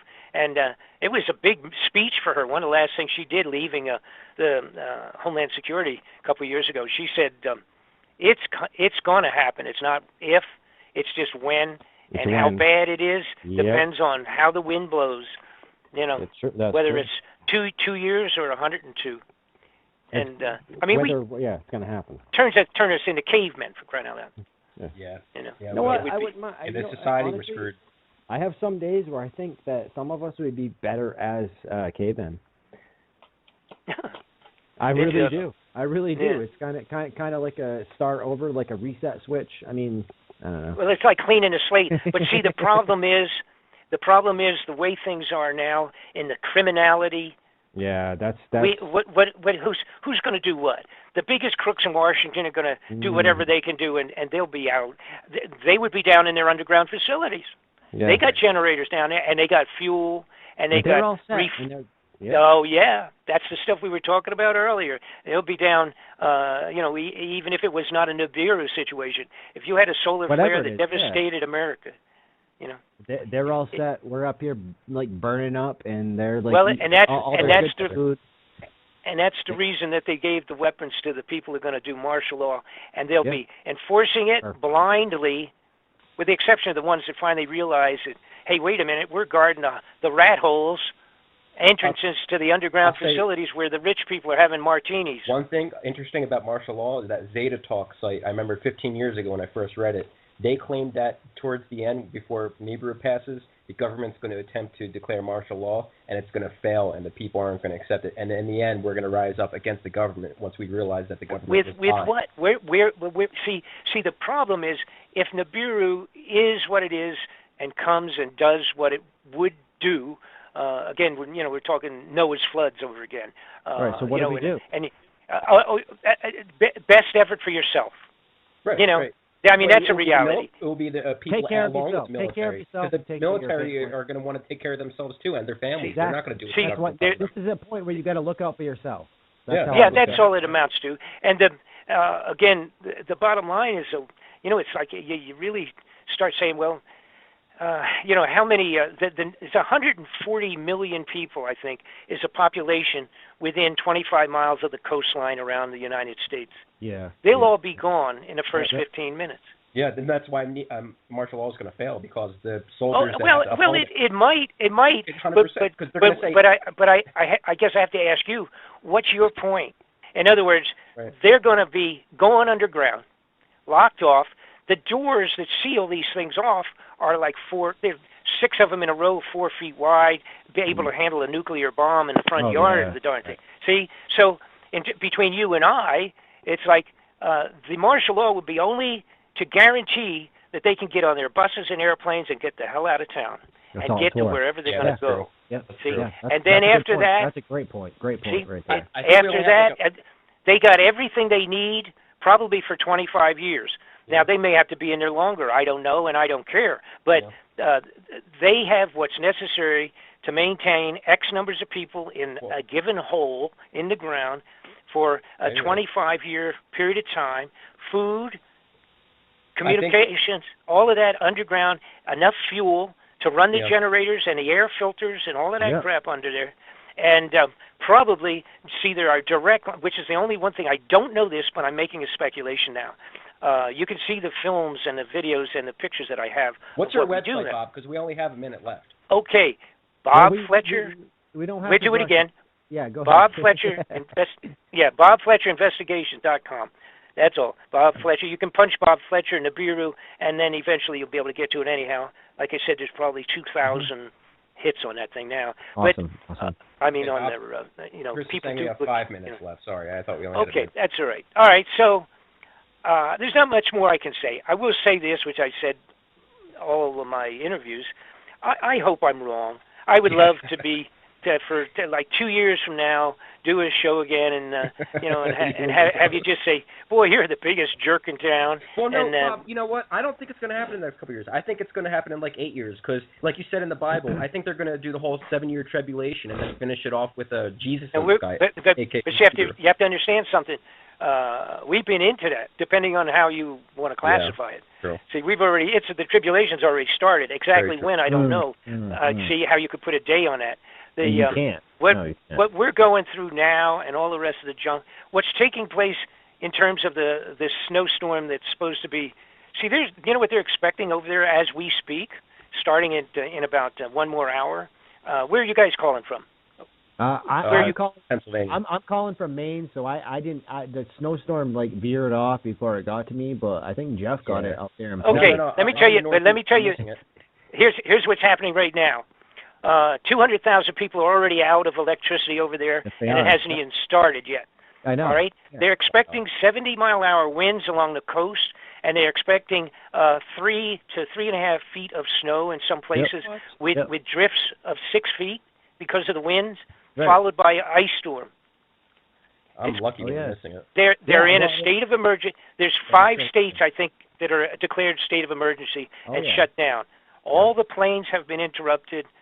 Totally shut down from out of there, 7,000. Thousands of plane delays. My friend is in Seattle, and he's actually sitting in an airport right now, waiting to come back to Boston because he's flying into Boston. Of course, Boston isn't getting affected by it, but they still have to. You mean not yet? Not yet. You see, the storm is moving. It's coming up from the south, and with problems also coming from the east, from the ocean in, It's we can't completely trust what the weathermen say anyway, because how many times... Well, no, that's true. The only thing that I did, just because of my own interest, I used to live in New Jersey many years ago for a long time, but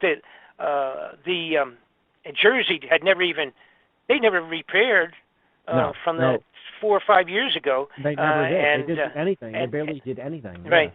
Well, they're about to get hit identical again. Dude, they're fucked.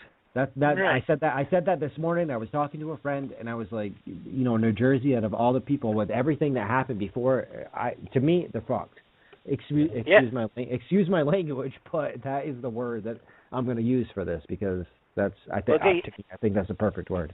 And I looked at, just before we started talking, I had looked at the updated satellite picture of the storm, and it's gigantic. It's like the one they had a little while back. The storm goes from Tennessee, Nashville, Tennessee shut down, and it goes from Nashville to the northern side of New York State. My God, it's huge. It's covering states and states and states. I don't remember what the number was, people being involved, but it's just millions and millions of people. Again, they're even expecting like a follow-up in another day or two of it becoming an ice storm, and with 50-mile-an-hour winds, I mean, it's going to knock all the lines down. It's just unbelievable. It's just going to be a mess. I don't know what's going to happen. It's not going to go away. It's too big. Gigantic storm. But anyhow, so much for that. Somebody the other day told me this problems on the West Coast was because it was El Nino. I just told him today, I said, El Nino's on the other coast now. So right. I was joking with him, the El Nino's moved across the other side of the coast, so I don't know what you're going to blame this one on. But the bottom line is, somebody said, I'll tell you what, the head of NASA was asked in front of the Congress last year, what do we do if all of a sudden we saw a real big planetary object coming in towards Earth?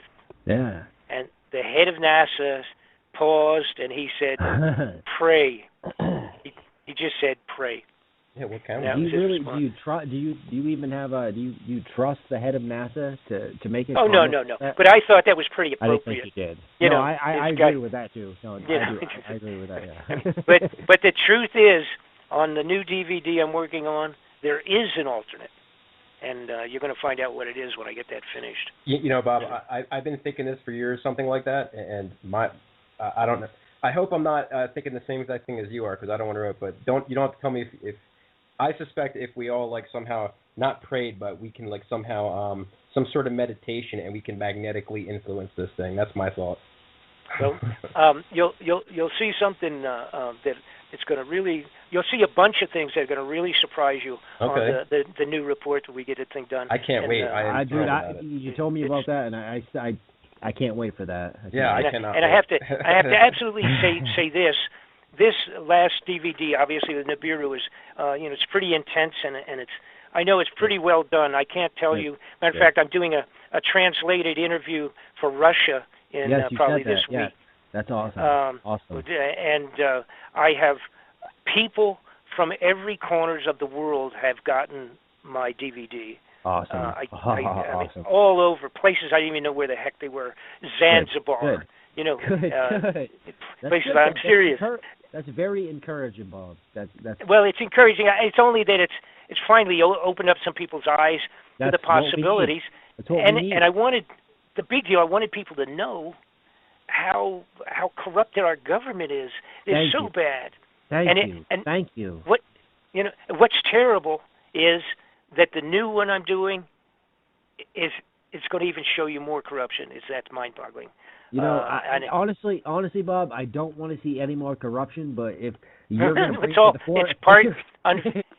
Well, unfortunately, it's part and parcel to everything. It is. If you want to bring it out and show me, I am absolutely down for that, because that just adds more fire to the arsenal, and that's going to get us going even more. So if you can do that, appreciate it. You're going to see some things that make your hair fall out, and I don't want my hair to fall out. But okay. Well then, maybe look. Watch it with just one eye, and you. Pub, I'm only 34 here, man. I don't need my hair to fall out. So please. God, no, you don't want to do that. Well, and what's terrible when you become an old geezer like myself. You can't do stuff. You can't do stuff. Like you used to. It's just the way it is, because your batteries are running down. But your head stays the same. Your head does stay the same.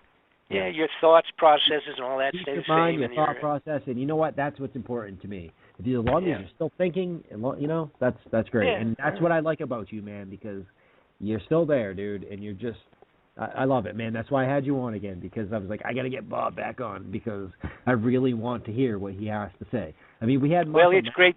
We had Masters come on and talk about Planet X, and it was a little different than what you had to say, but I'm kind of swaying towards what you have to say, because you actually break it down. You give a whole background on how you came up on this and everything, and that's what I appreciate. And Marshall kind of didn't do that, and. So yeah, I just like I say, originally I got when all of a sudden it dawned on me, I said that this probably is what it is, and originally it was hard to push myself to complete the thing, but then I say, oh, okay, how about this, and now I have this, and now we have the Pope, and now we got the telescope there, and now we got that, and we got that, and now they're not answering this, and this is happening with that, and everything just. It's like a big puzzle, and you don't understand what it is until you get 90% of it done. Then you can kind of make it out, and it all just kept going in the same direction. That these guys just wouldn't do all this crazy stuff if it wasn't scaring them very seriously. They would rather steal money and put it in their own pocket. So. Yeah, I agree. Okay, listen, how are we on time? I guess we're about done. Should I say goodbye to everybody? So we got to wrap up, but totally appreciate you coming on, staying on for extra time, and I would love to get you back on in this year. 2000. Well, I'll tell you, as soon as I get this other one done, I'll get you guys copies, and then we'll go from there, because it's gonna raise as many eyebrows as the last one did. Yeah, we have to have you on as soon as you put that out. No, just let me know. Okay. Email me. Let me know. Keep in touch, and definitely we'll get you back on, because we definitely want you back on here. There's no doubt about that. All righty. Good. Well, thank you. Had fun. You guys have a good evening for the rest of the day. You too. And, thank you so much. All right. Good. Take care. Thanks, Bob. Have a good evening. Have a good weekend. Thank you.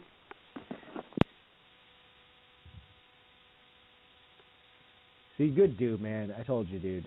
He can talk. I know. I'm looking forward to that. And that's what I like, dude. He I know you were thinking like we were getting into the all Iran Contra drug smuggling thing, but it all led up to all this. Yeah. And that was the whole thing, and that's what I like about Bob, because he breaks it down. He loves to talk, which it's is fine with me, it's important too, because really this Sonny Bono guy needs justice. You know, that I feel like I could sense his ghost on the other side, just like demanding it. You know, and something that me and James talked about. It was like I would actually like to get more deeper into that whole other thing with the whole.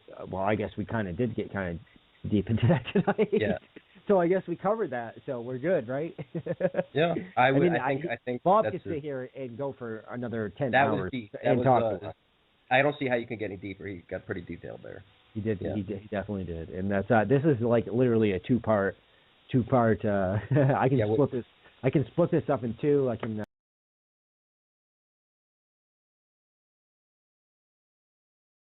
And then this whole Ninth Planet stuff came out.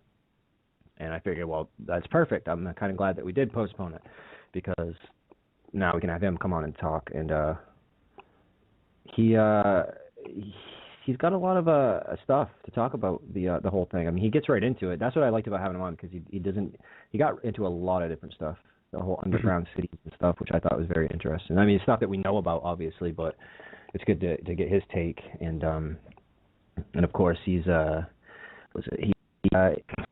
Bob Fletcher is a retired investigative journalist who conducted a probe into the CIA's involvement in the U.S. drug trade.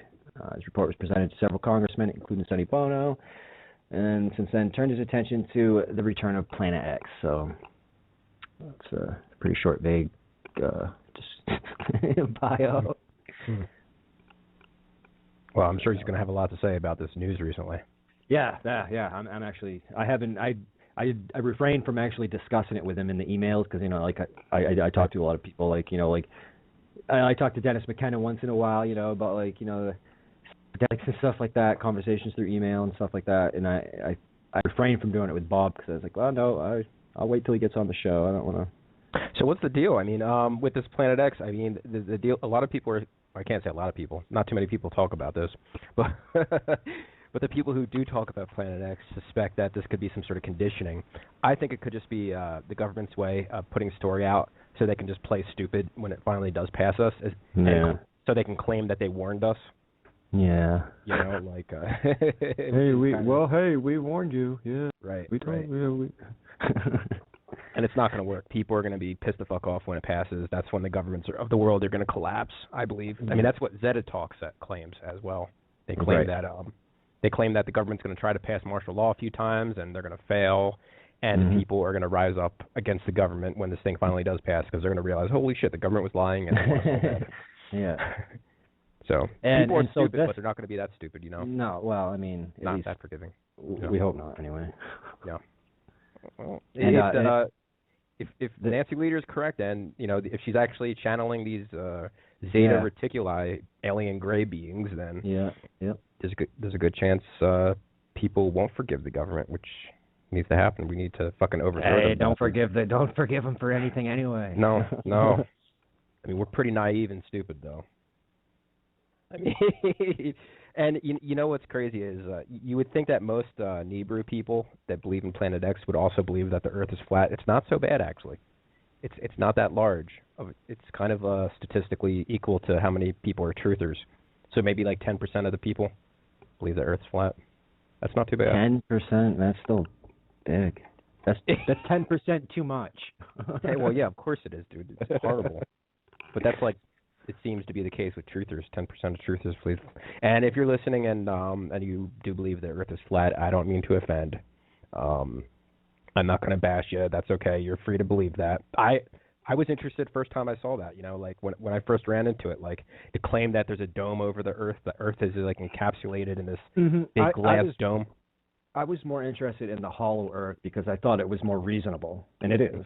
Oh, it is. Yeah, I think that's it's similar, but yeah. The thing that really got me, I know I don't want to give this too much attention, but was the whole faking the going into space and all that stuff. Like that's when people start like, okay, like even as crazy as it sounds, like I know anything's possible, but the whole we haven't gone into space and all this stuff, like that's crap.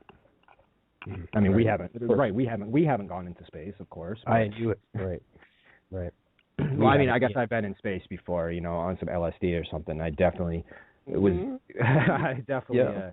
definitely saw a nice big round Earth when I was floating above the planet. So. Yeah, you and me both. You know, the Earth is definitely round. There's no doubt about it. I mean, people are going to say, well, what proof? There's a lot of proof, but we're not going to talk about that this episode because we're talking about Nibiru. And Nibiru, man, what's the deal? When's it going to happen? That's what we're going to ask. We're going to ask. There's a lot of photos and video footage that appear to show Nibiru. Is it real, or are these photos just sun dogs? A lot of them are sold. Right. And with this ninth planet, now they haven't actually seen that. This is basically they're basing this off just physics, right? They're like they haven't seen it. They're just like, you know, like I don't. I guess he could probably explain it a little bit. I didn't actually get into it. I didn't actually even. I read that article and I shared it.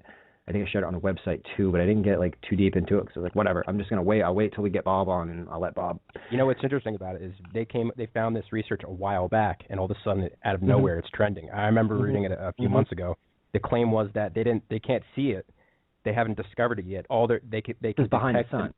It's behind the that's what the Nibiru people were saying, that it's next to the sun.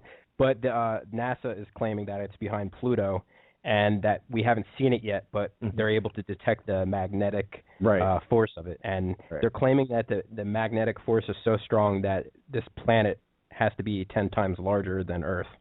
And that seems to be a lot of people claim that Nibiru is 4 times larger, but then Nemesis is the sun that travels with Nibiru. Yep. And I'm reading recently in these Nibiru groups that I often chat inside, and I'm reading that people are claiming that there are multiple suns traveling with us, and that there are multiple planets and moons. There's like almost a dozen objects, it seems, about That's a dozen crazy. objects. That's yeah, crazy. and like I mean, not crazy. I mean, not crazy as in flat Earth crazy. That's just like right. No, it's crazy as in that'd be effing crazy if that thing by, because it would take up the whole sky, dude. It would look like a science fiction movie, you know. Absolutely. And the really cool thing when it does happen, and if it does happen in our lifetime, which I hope it doesn't happen in our lifetime, I don't want it to happen. You know, people it's happening. I do not want it to happen. That would be cataclysmic. I mean, it's just this society sucks and everything, but I don't want us to like be destroyed. I don't want that would be. But dude, there's going to be some crazy plasma going on. Huge electrical plasma going from our planet to this Nibiru because the magnetic charges. It doesn't. We don't have to touch it. It just has to get. Oh no. Yeah. I mean, not even really close, but I mean, you figure. I mean, like that gets in. Yeah, man. That's. Man. That's a great documentary recently. Something called I forget what it's called. It's made by the people who made the documentary Thunderbolts of the Gods, and but inside of it, it's that cave drawings that you see of in all sorts of different cultures across the planet, like that were thousands of years old. These cave drawings. A lot of these weird, strange-looking beings that you see in these cave drawings, they're not. They weren't actually people that these people were drawing on their cave walls. They weren't aliens either. They were actually they were the electrical emissions. What I just mentioned it. The coming from Nibiru to our planet, kind of like it's like a string of energy, plasma, going back and forth to the planet. And this thing is going to look crazy. And they were actually able to duplicate this plasma discharge in laboratories, and they would record it on video. And the actual plasma that's going inside these laboratories that they film looks exactly like all the drawings on the wall. For instance, you know that the ancient drawing where you have the hand and the eyeball in the center of the hand? Yep. That's actually a plasma discharge that come from large object. Yeah. And that's all right. And actually, the hand itself is a mixture of plasma, and it's supposedly the planet Nibiru that in front of all these other planets. Okay. And this one documentary tries to claim that it's not Nibiru, that it's actually, what is it? Saturn, I believe. No, Jupiter. I'm sorry, Jupiter, Mars, and Venus. So this documentary claims that Jupiter, Mars, and Venus, it was either Saturn or Jupiter, I think it was Jupiter, actually left their orbits at one time and were much closer and caused all sorts of destruction on the planet, which, as far as I'm concerned, is physically impossible. Something would have had to cause these planets to leave their orbit, and that, to me, is physically impossible. Yeah, well, that's a good point. The idea of there being an extra planet that has an elliptical orbit that travels around, and some people claim that it's not an elliptical orbit. It actually crosses over, so it's kind of like a big figure 8, and it goes both sides way outside the solar system. You know what I mean? Like it's like a figure 8, and we're in the center of that figure 8, Yep. Which means that it's not going to pass us twice, it's just going to pass us by once. So it's not going to have to enter the solar system, pass us, and then pass us again as it's leaving. It's actually just going to sneak up on us from the opposite side of the sun, and that's crazy. Wow. Yeah. And this Nemesis, the brown dwarf that travels with Nibiru, is supposedly keeps to the planet warm. And this planet, and I know we had a guest on before that was claiming it was like Lemurians and not Anunnaki, but I've never heard of that. I don't know what that guy was talking about. Who was that? I don't know. It was a few guests ago. It was some guy. Oh, Dennis Watts. Okay, yeah. Right. That's I don't. Yeah, I kind of forgot that interview. I was like Lemurians, the Anunnaki. Anunnaki that was when we got into all that. Yeah, Anunnaki the deal that they can't hurt people. Yeah. So that was it kind of lost me on that when we got talking about that. Saying some way. I say that to James. James say that to James. Like, what? No, that's Dennis. No, don't say that. It's like, no, I didn't say anything bad about Dennis. I just that was the part that he talked about that I was just like, what? I didn't like the guy very much. I thought he was full of it. Yeah, I can't remember. I don't remember much of that interview, to be honest. So, so I can't really say anything. That's basically what I remember from that interview. That wasn't a good night for me. I thought he was a talk. I thought it was complete nonsense. He was just on. I don't know if Clyde Lewis had him on Ground Zero. Well, that's what happened. James sent his contact or whatever to Clyde. And I guess Clyde had him on not too long ago. I don't know if it was Coast to Coast. I don't. Did you tag me in something about Coast to Coast the other day? Was that you? I don't think so. Maybe I did something. No, something about. Somebody did. Someone tagged me. I don't know if they were just because they know I listen to it at night or. Look, I listen. Coast to Coast is nothing like it used to be, and I listen to it at night. Like I tell everyone, I listen to it to go to sleep. But it gives me because I hear things while I'm sleeping and dreaming, it's getting in my dreams. So when they talk about like the crazy stuff, it's like I start dreaming what they're talking about on this show. I love it. And that happened to me last night. I gotta share this before Bob comes on. It's kind of funny. I don't know if this had anything to do with what they had going on or whatever on the show. It might have just been completely irrelevant. I might have just had a weird ass dream, but. I watched that. There's a show on Fox. It's comedy. It's like that Cooper Barrett show. It's on Sunday nights, like with Family Guy and everything. And it's got this girl on it. And I had her name. I posted. I don't know. I posted about her earlier because I had that dream. And anyway, she was in my dream, and I was hanging out with her. And like I was at a bar, and like there were people there, and they were like famous people, but.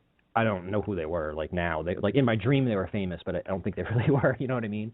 And then I just skipped to another dream, and like I was somewhere in this town, and I stole this car, and I just remember driving around. It was like a really nice. It was like a sports car. Like I was like It looked in my dream. It looked like something like a Mustang or something, stick shift, and I was like driving around, and then all of a sudden Joe Rogan's in my car. Sitting in the passenger seat, too. So I got Joe Rogan like riding passenger, dude. I'm just driving around. And, like, all these different people just keep showing up in my dream. And then, like, I murdered someone in my dream. I went to this camp. And so I went to this camp, and I apparently murdered people in my dream. Well, that's when I think they were talking about somebody killing someone on the radio, so it went into my head, and then apparently I was killing people in my dream last night. But anyway, I had to share that because I have some weird dreams, man. Yeah, me too, but not that often that I kill anybody. I don't think I really ever kill anybody in my dreams. I think that might have been the first time I killed someone in my dream. Actually, no. There was this one kid that tried to kill me in my dream, and I killed him. He tried pushing me over a balcony, and I moved, and he fell off. You ever have those dreams where you're trying to punch somebody and you're really slow? It's like you're like it's slow motion. It's like, I don't know, I've had that. Like in a dream you're trying to fight someone but you can't do it. Like you're not moving and you're moving in slow motion. I don't know. I've had that happen so many times. I guess I have violent dreams, don't I? Yeah. Like killing people, beating people up. Watching UFC crap. I don't know, maybe. There was a while there that I would wake up in the morning and that's what I would think about, like Brazilian jiu-jitsu, dude. Like it was really weird. Like I would just wake up and that was the first thing that came to my mind. Like it's just weird. I don't know, man. I have these really weird dreams and the stuff goes in my head, so it sticks in my head. I don't know what to think of myself sometimes. You gotta cleanse your aura, man. Oh yeah, okay. Oh man. So yeah, man, Nibiru. I'm looking forward to this. I mean, the Anunnaki, are they going to come by? A lot of people were claiming it was going to happen in March. I suspect it could happen in like 7 or 8 years. Aren't they claiming that whole RFID chip's going to come out in 2017? And if that's wow, we're already in 26. Jeez, man. Yeah, 2017. Wow. And, exactly. Oh, I know. And it's gone by fast, right? And if that's the case, isn't inside the Bible, like, because the whole prophecy thing, and this is like self-fulfilling prophecy. So the Illuminati, whatever you want to call them, the control freaks, they influenced the Bible, they influenced all the prophecies, and they basically wrote the prophecies in the Bible themselves just so when the time comes they could recreate it. They claim that Jesus will come and F up the world and bring destruction, and he will come in the sky. I believe Jesus is just is just Nibiru, and they just don't want to say Nibiru because they don't want people to be prepared. So they're gonna. I mean, that's my theory. Is the mention of Jesus coming in the sky and all that. That's just Nibiru, and so that's supposed to happen after the 7 years of tribulation. So if this whole RFID thing is starting next year, this could be the first year of the 7-year tribulation. That means Nibiru could come in about 8 years. But then I heard someone else claim that it will either come now or in 40 years, and I never really understood that, and I didn't really think to ask him what the hell he was talking about at the time. But I'm going to ask him next time. It seems like especially where it is right now, there's no way that it would get here that quick. I mean, yeah, maybe in 7 or 8 years, but not in. I would say like at least after 5 years from now. yeah. If it's on the outside of Pluto, yeah, it's not going to be here anytime soon. But if it's outside of Pluto, there's no way it's going to be. Oh, no, that's yeah, if it's outside Pluto, obviously that's going to take a long time. It is going to be here next month. If that's Planet X, that's going to mess up a lot of theories. Mm-hmm. Yep. So I mean, probably even going to mess up Bob's theory. So what's going to happen? I mean, this is crazy. I want to know. And I mean, and people don't realize that it doesn't have to hit us. It can just has to come close, and it would completely take over a gravitational pull. It would slow down the planet to a complete stop. You'd have between 3 and 7 days of darkness, depending on what side of the planet you're on, and 3 to 7 days of sunlight if you're on the other side. So I mean, and then the oceans are just going to roll in all the coastlines. You're going to have like 200-foot wall of water. It's claimed, I think it was on Zeta Talk, they claimed that the oceans it's going to be like a high tide, like an ocean's tide. It's not going to be a tsunami, but it's going to be like a big wall of water that slowly comes in as the planet's slowing down to a stop. And it's going to be like 200-foot wall of water, and people are going to be trying to go inland to escape this wall of water. And entire coastlines. Within 100 miles inland, you have to be in, at least a few hundred feet above sea level. And then after this thing passes, we're going to have a new North and South Pole. So all the ice in the Antarctica is going to melt. I think the new South Pole is going to be in India. So if you're in India, you're dead. You got to get the hell out of India when this happens. You're going to freeze to death. And all that water is going to melt. And then for a few years, the sea level is going to be 700 feet above sea level, where we're at now. So you're going to have to be at least 700 feet above sea level. And as this Nibiru passes by us, once it actually passes us, you're going to have a crazy worldwide earthquake on the, what do they say? Oh, yeah, definitely. Oh, that's definitely, absolutely. 9.0 on the Richter scale, no matter where you're at on the planet, and some places as high as 18.0, which means if you're at a place... Probably like California. Right. Well, like the San Andreas or something like that. I don't even think, I don't think you can really know, because it's not just going to be on the regular fault line. No, It probably will, some places. Like I would imagine, but if you're at a spot on the planet where there's like an 18.0 on the Richter scale, you don't have a chance in hell of living. You're just going to be thrown up in the air a couple hundred feet. You're going to be like shot up into the air. That's how crazy that is, you know? Yeah. That is. You don't have a shot in hell there. It sounds like fun. Yeah. And there's this huge red iron dust cloud that's traveling with Nibiru. And it's going to cover the whole planet in this fine red dust. It's iron. It's going to be toxic. And supposedly, at least Zeta Talk claims that's where we get our oil from, this dust cloud from Nibiru. And they claim that all the oceans and lakes and rivers will be red like blood. That's in the Bible. That is. Hey, whoever called in, you're on mute, so I got to dial up the guest. It'll probably dial live on air. Yeah. Maybe. I don't know. I'm not... It usually does. Maybe they fix that so it doesn't give us the dial tone when we call. I'm not sure. But yes, I believe we are live with Bob Fletcher right now. You with us, Bob? No.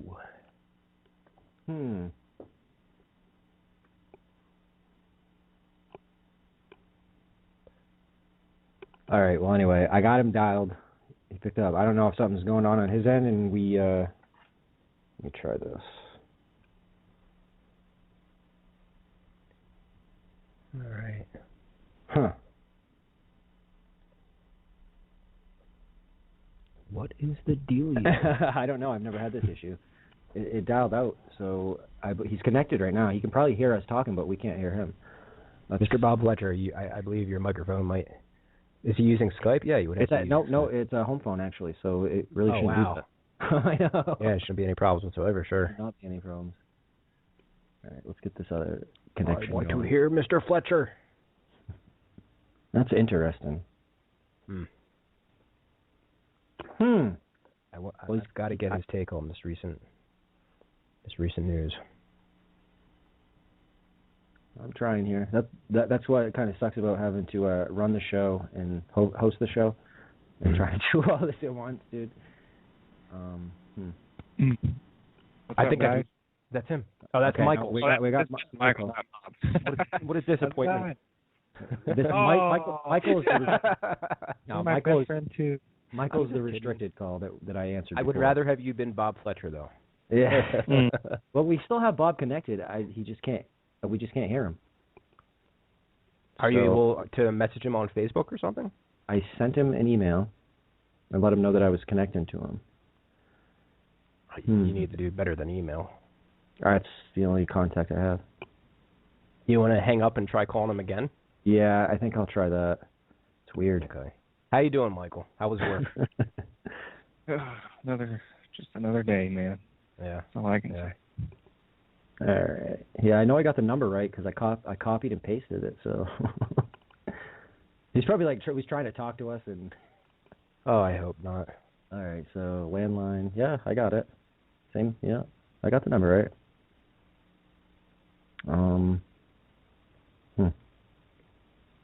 Sorry, folks. We'll get this figured out. This actually has not ever happened, especially with a landline. I can understand with Skype, but a landline, man, that should just try this. And so, Michael, what are your thoughts on Planet X? Oh, here we go. See now it's giving us stuff. Yeah, that's I didn't fine. do that before. That's weird. Hello. Hello, Bob. Contact with foreign